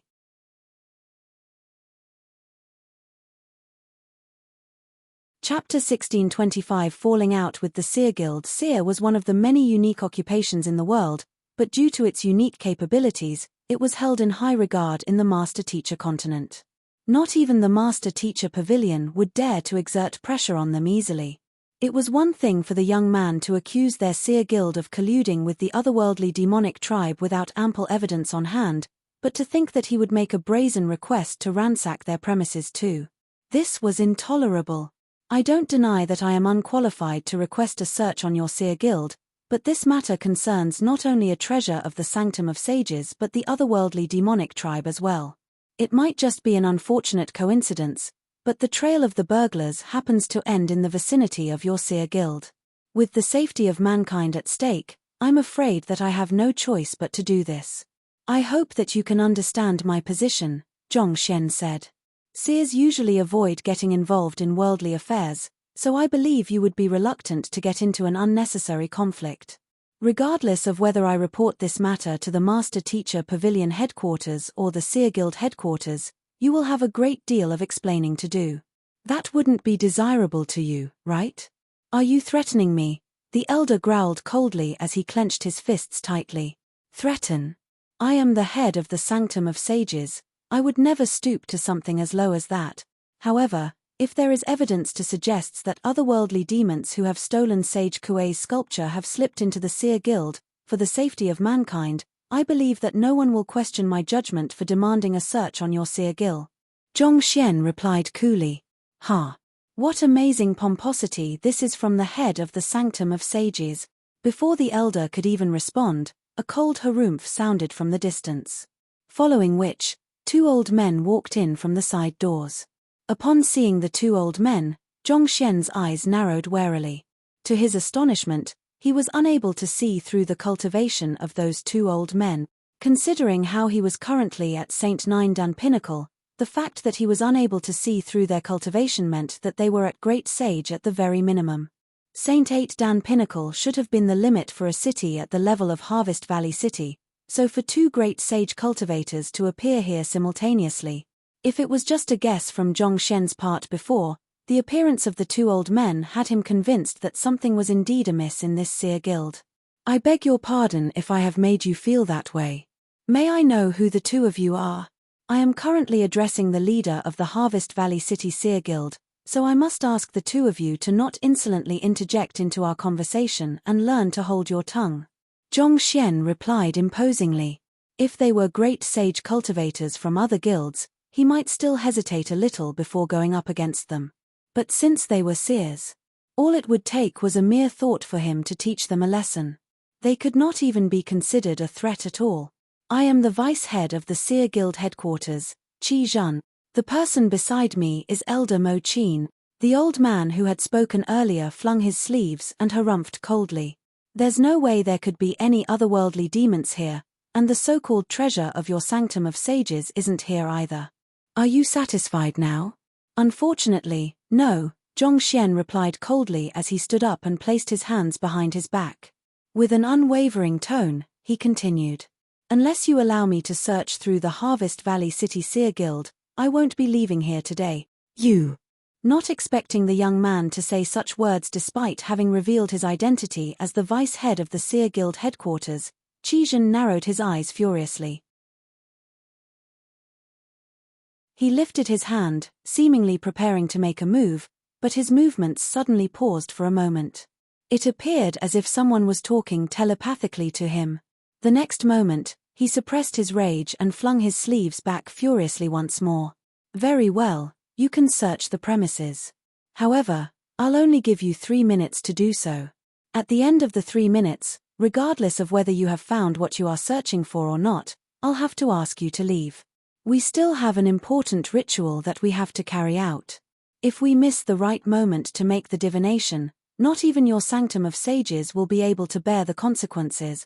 3 minutes. Very well. Zhongxian nodded calmly. With a thought, he took out the Book of Heaven's Path and instructed, "Vicious, scan the area and see if you are able to sense the presence of your upper body." "Yes," Vicious replied. Barely a moment after he had begun searching the area, the Book of Heaven's Path abruptly shuddered a little as an anxious exclamation sounded. "Master, there's something amiss here. The auras are chaotic, almost as if there's something extremely dangerous in here." "Extremely dangerous?" Zhongxian frowned. For Vicious to deem the surroundings with the term extremely dangerous, just what could be hidden within this seer guild? The feeling vanished. Did I sense wrongly?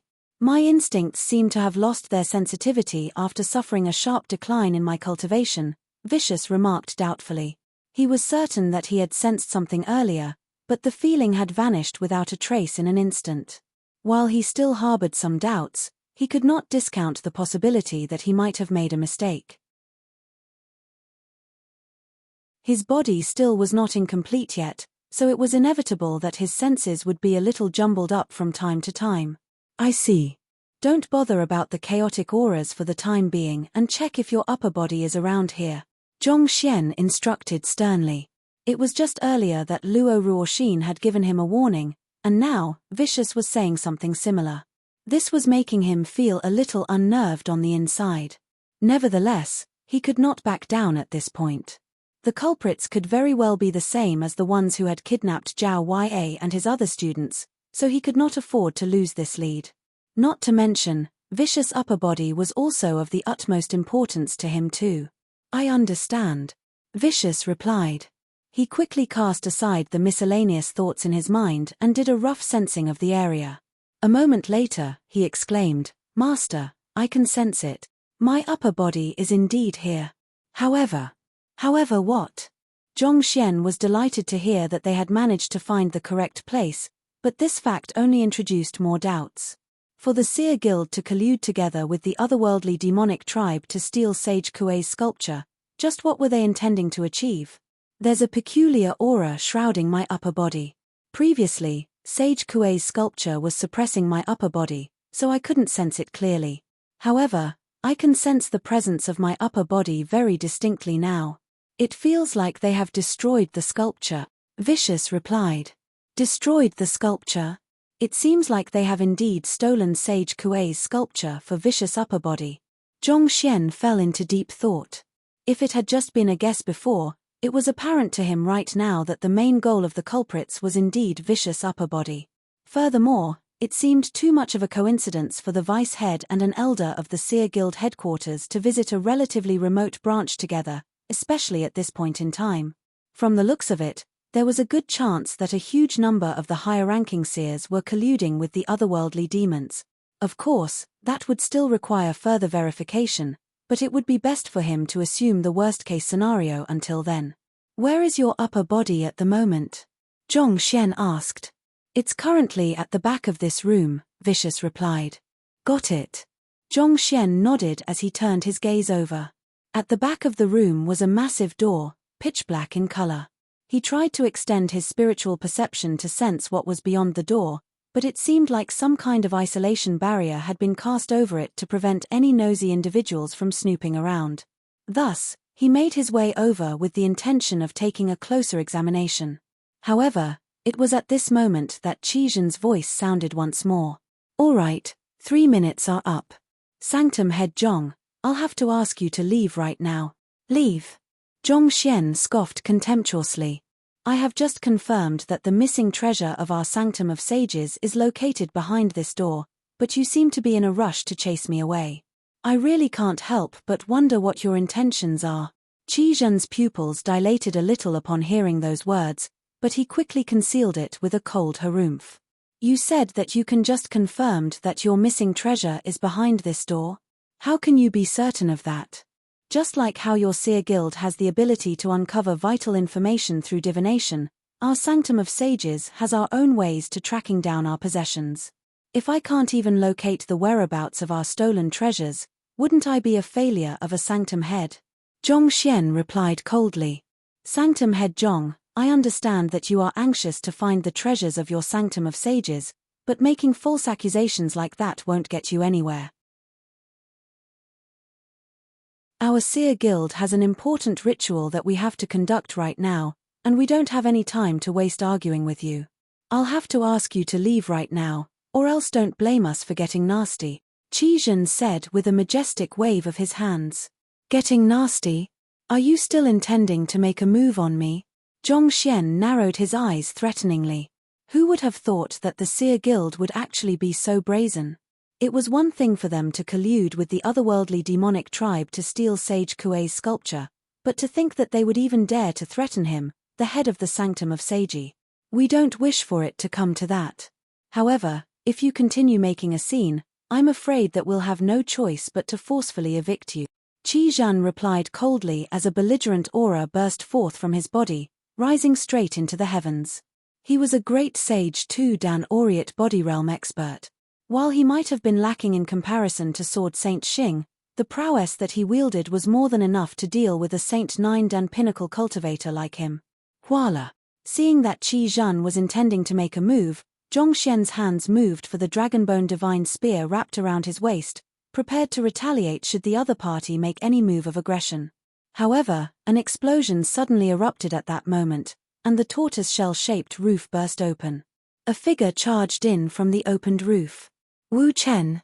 The figure was none other than the adolescent boy following behind Luo Ruoxin, Wu Chen. The other party had claimed that he had some matters to deal with after they left ancient Sage Ranqiu's ancient domain back at the White Creek Mountain. Why would he suddenly appear here?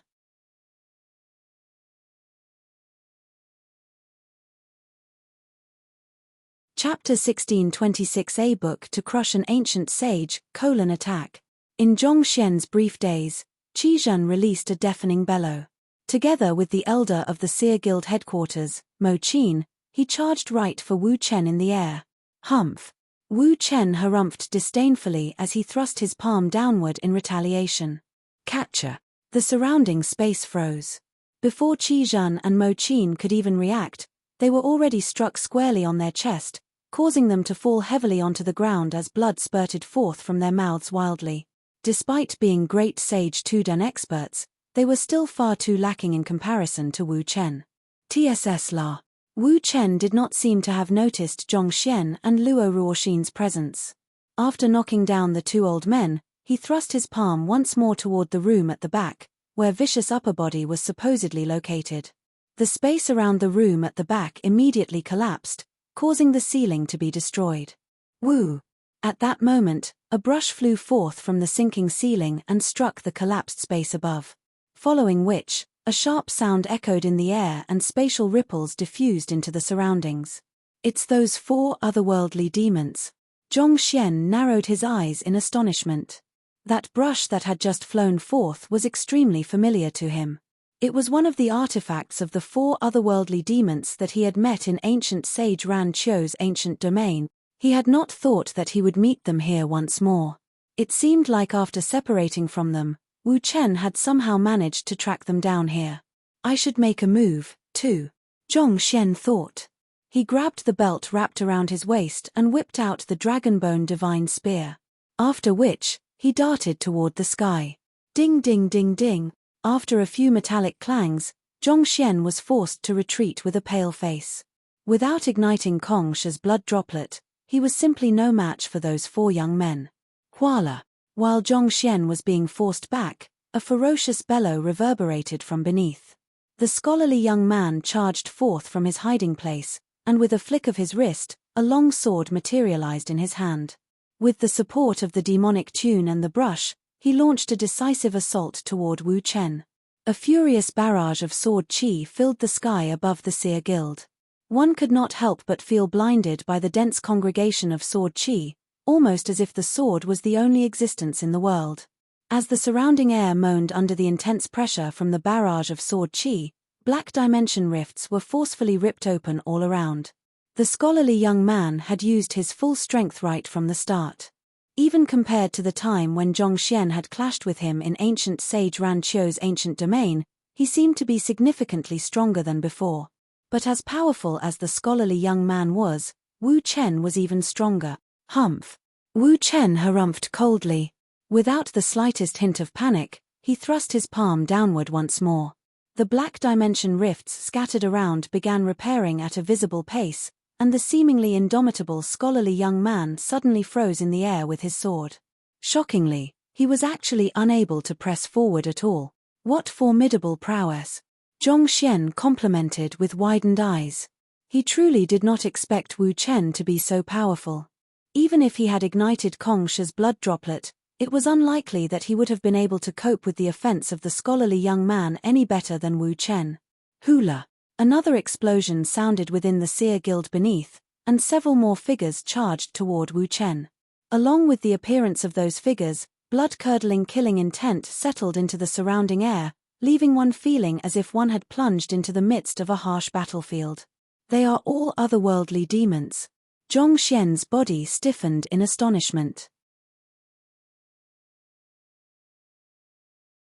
He did not expect so many otherworldly demons to appear all at once.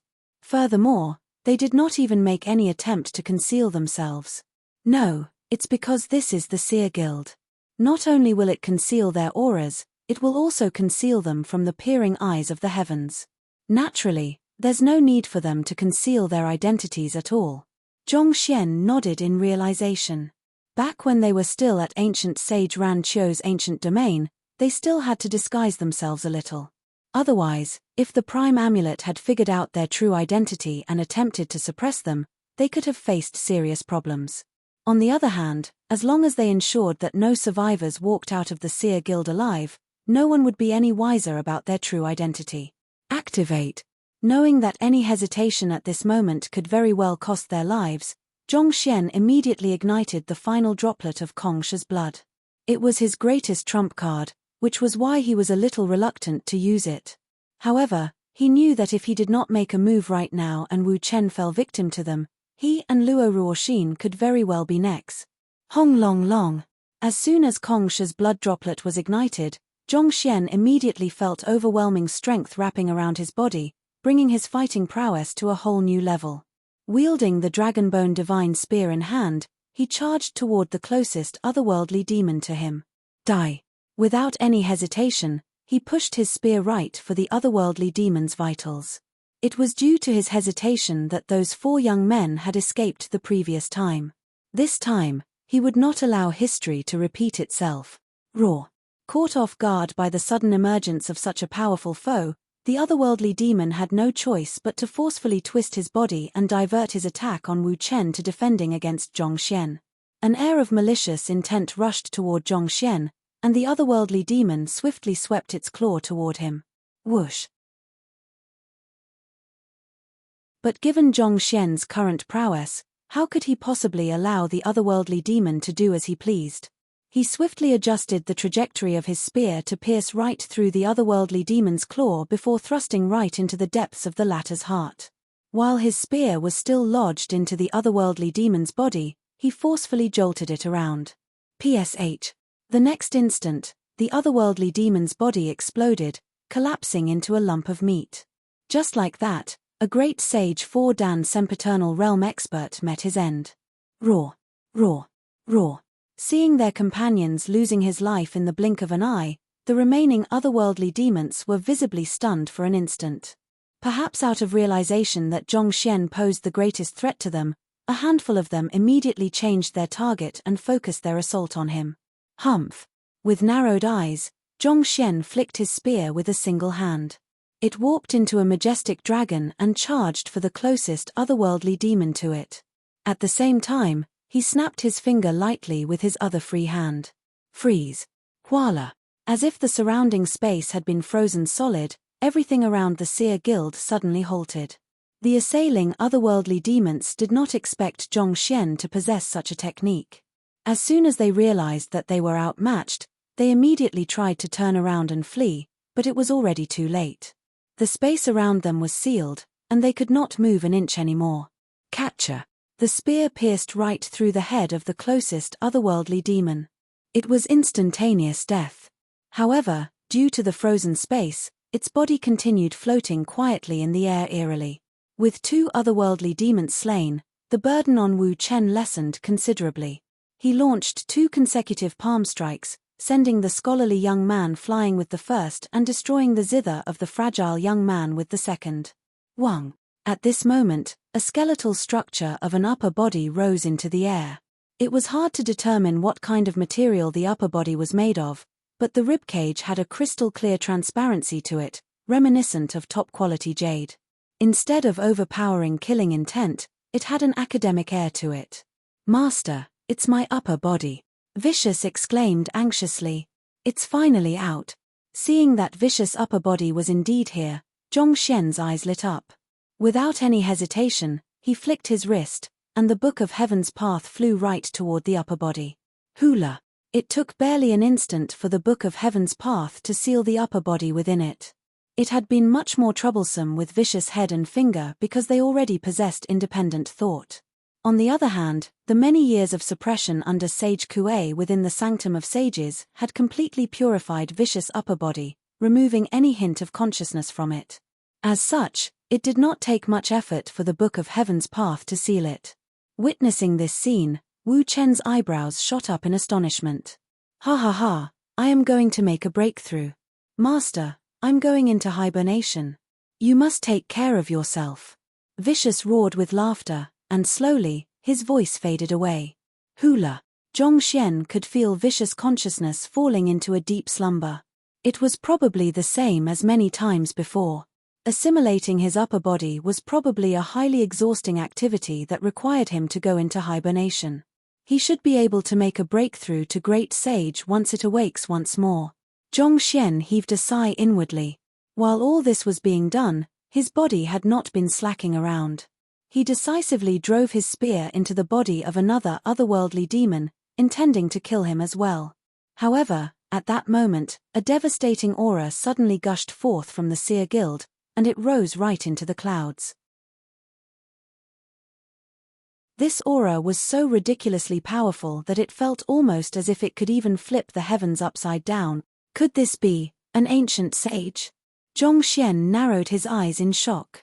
The ignition of Kong Shi's blood droplet would have granted him strength invincible to those beneath ancient sage, but in the face of the ridiculously overpowered aura rising from the Seer Guild, he felt like an ant standing before an elephant. He could not even fathom just how powerful the individual commanding such an aura would be. Probably, this was the level of strength that only the ancient sages that he had heard so much about commanded. Alarmed, he quickly turned his sights in the direction of the aura, only to see a hulking otherworldly demon charging toward Luo Ruoxin at an absurd speed. Dread and panic exploded in Zhongxian's mind as he roared in agitation, "Ruoxin, careful!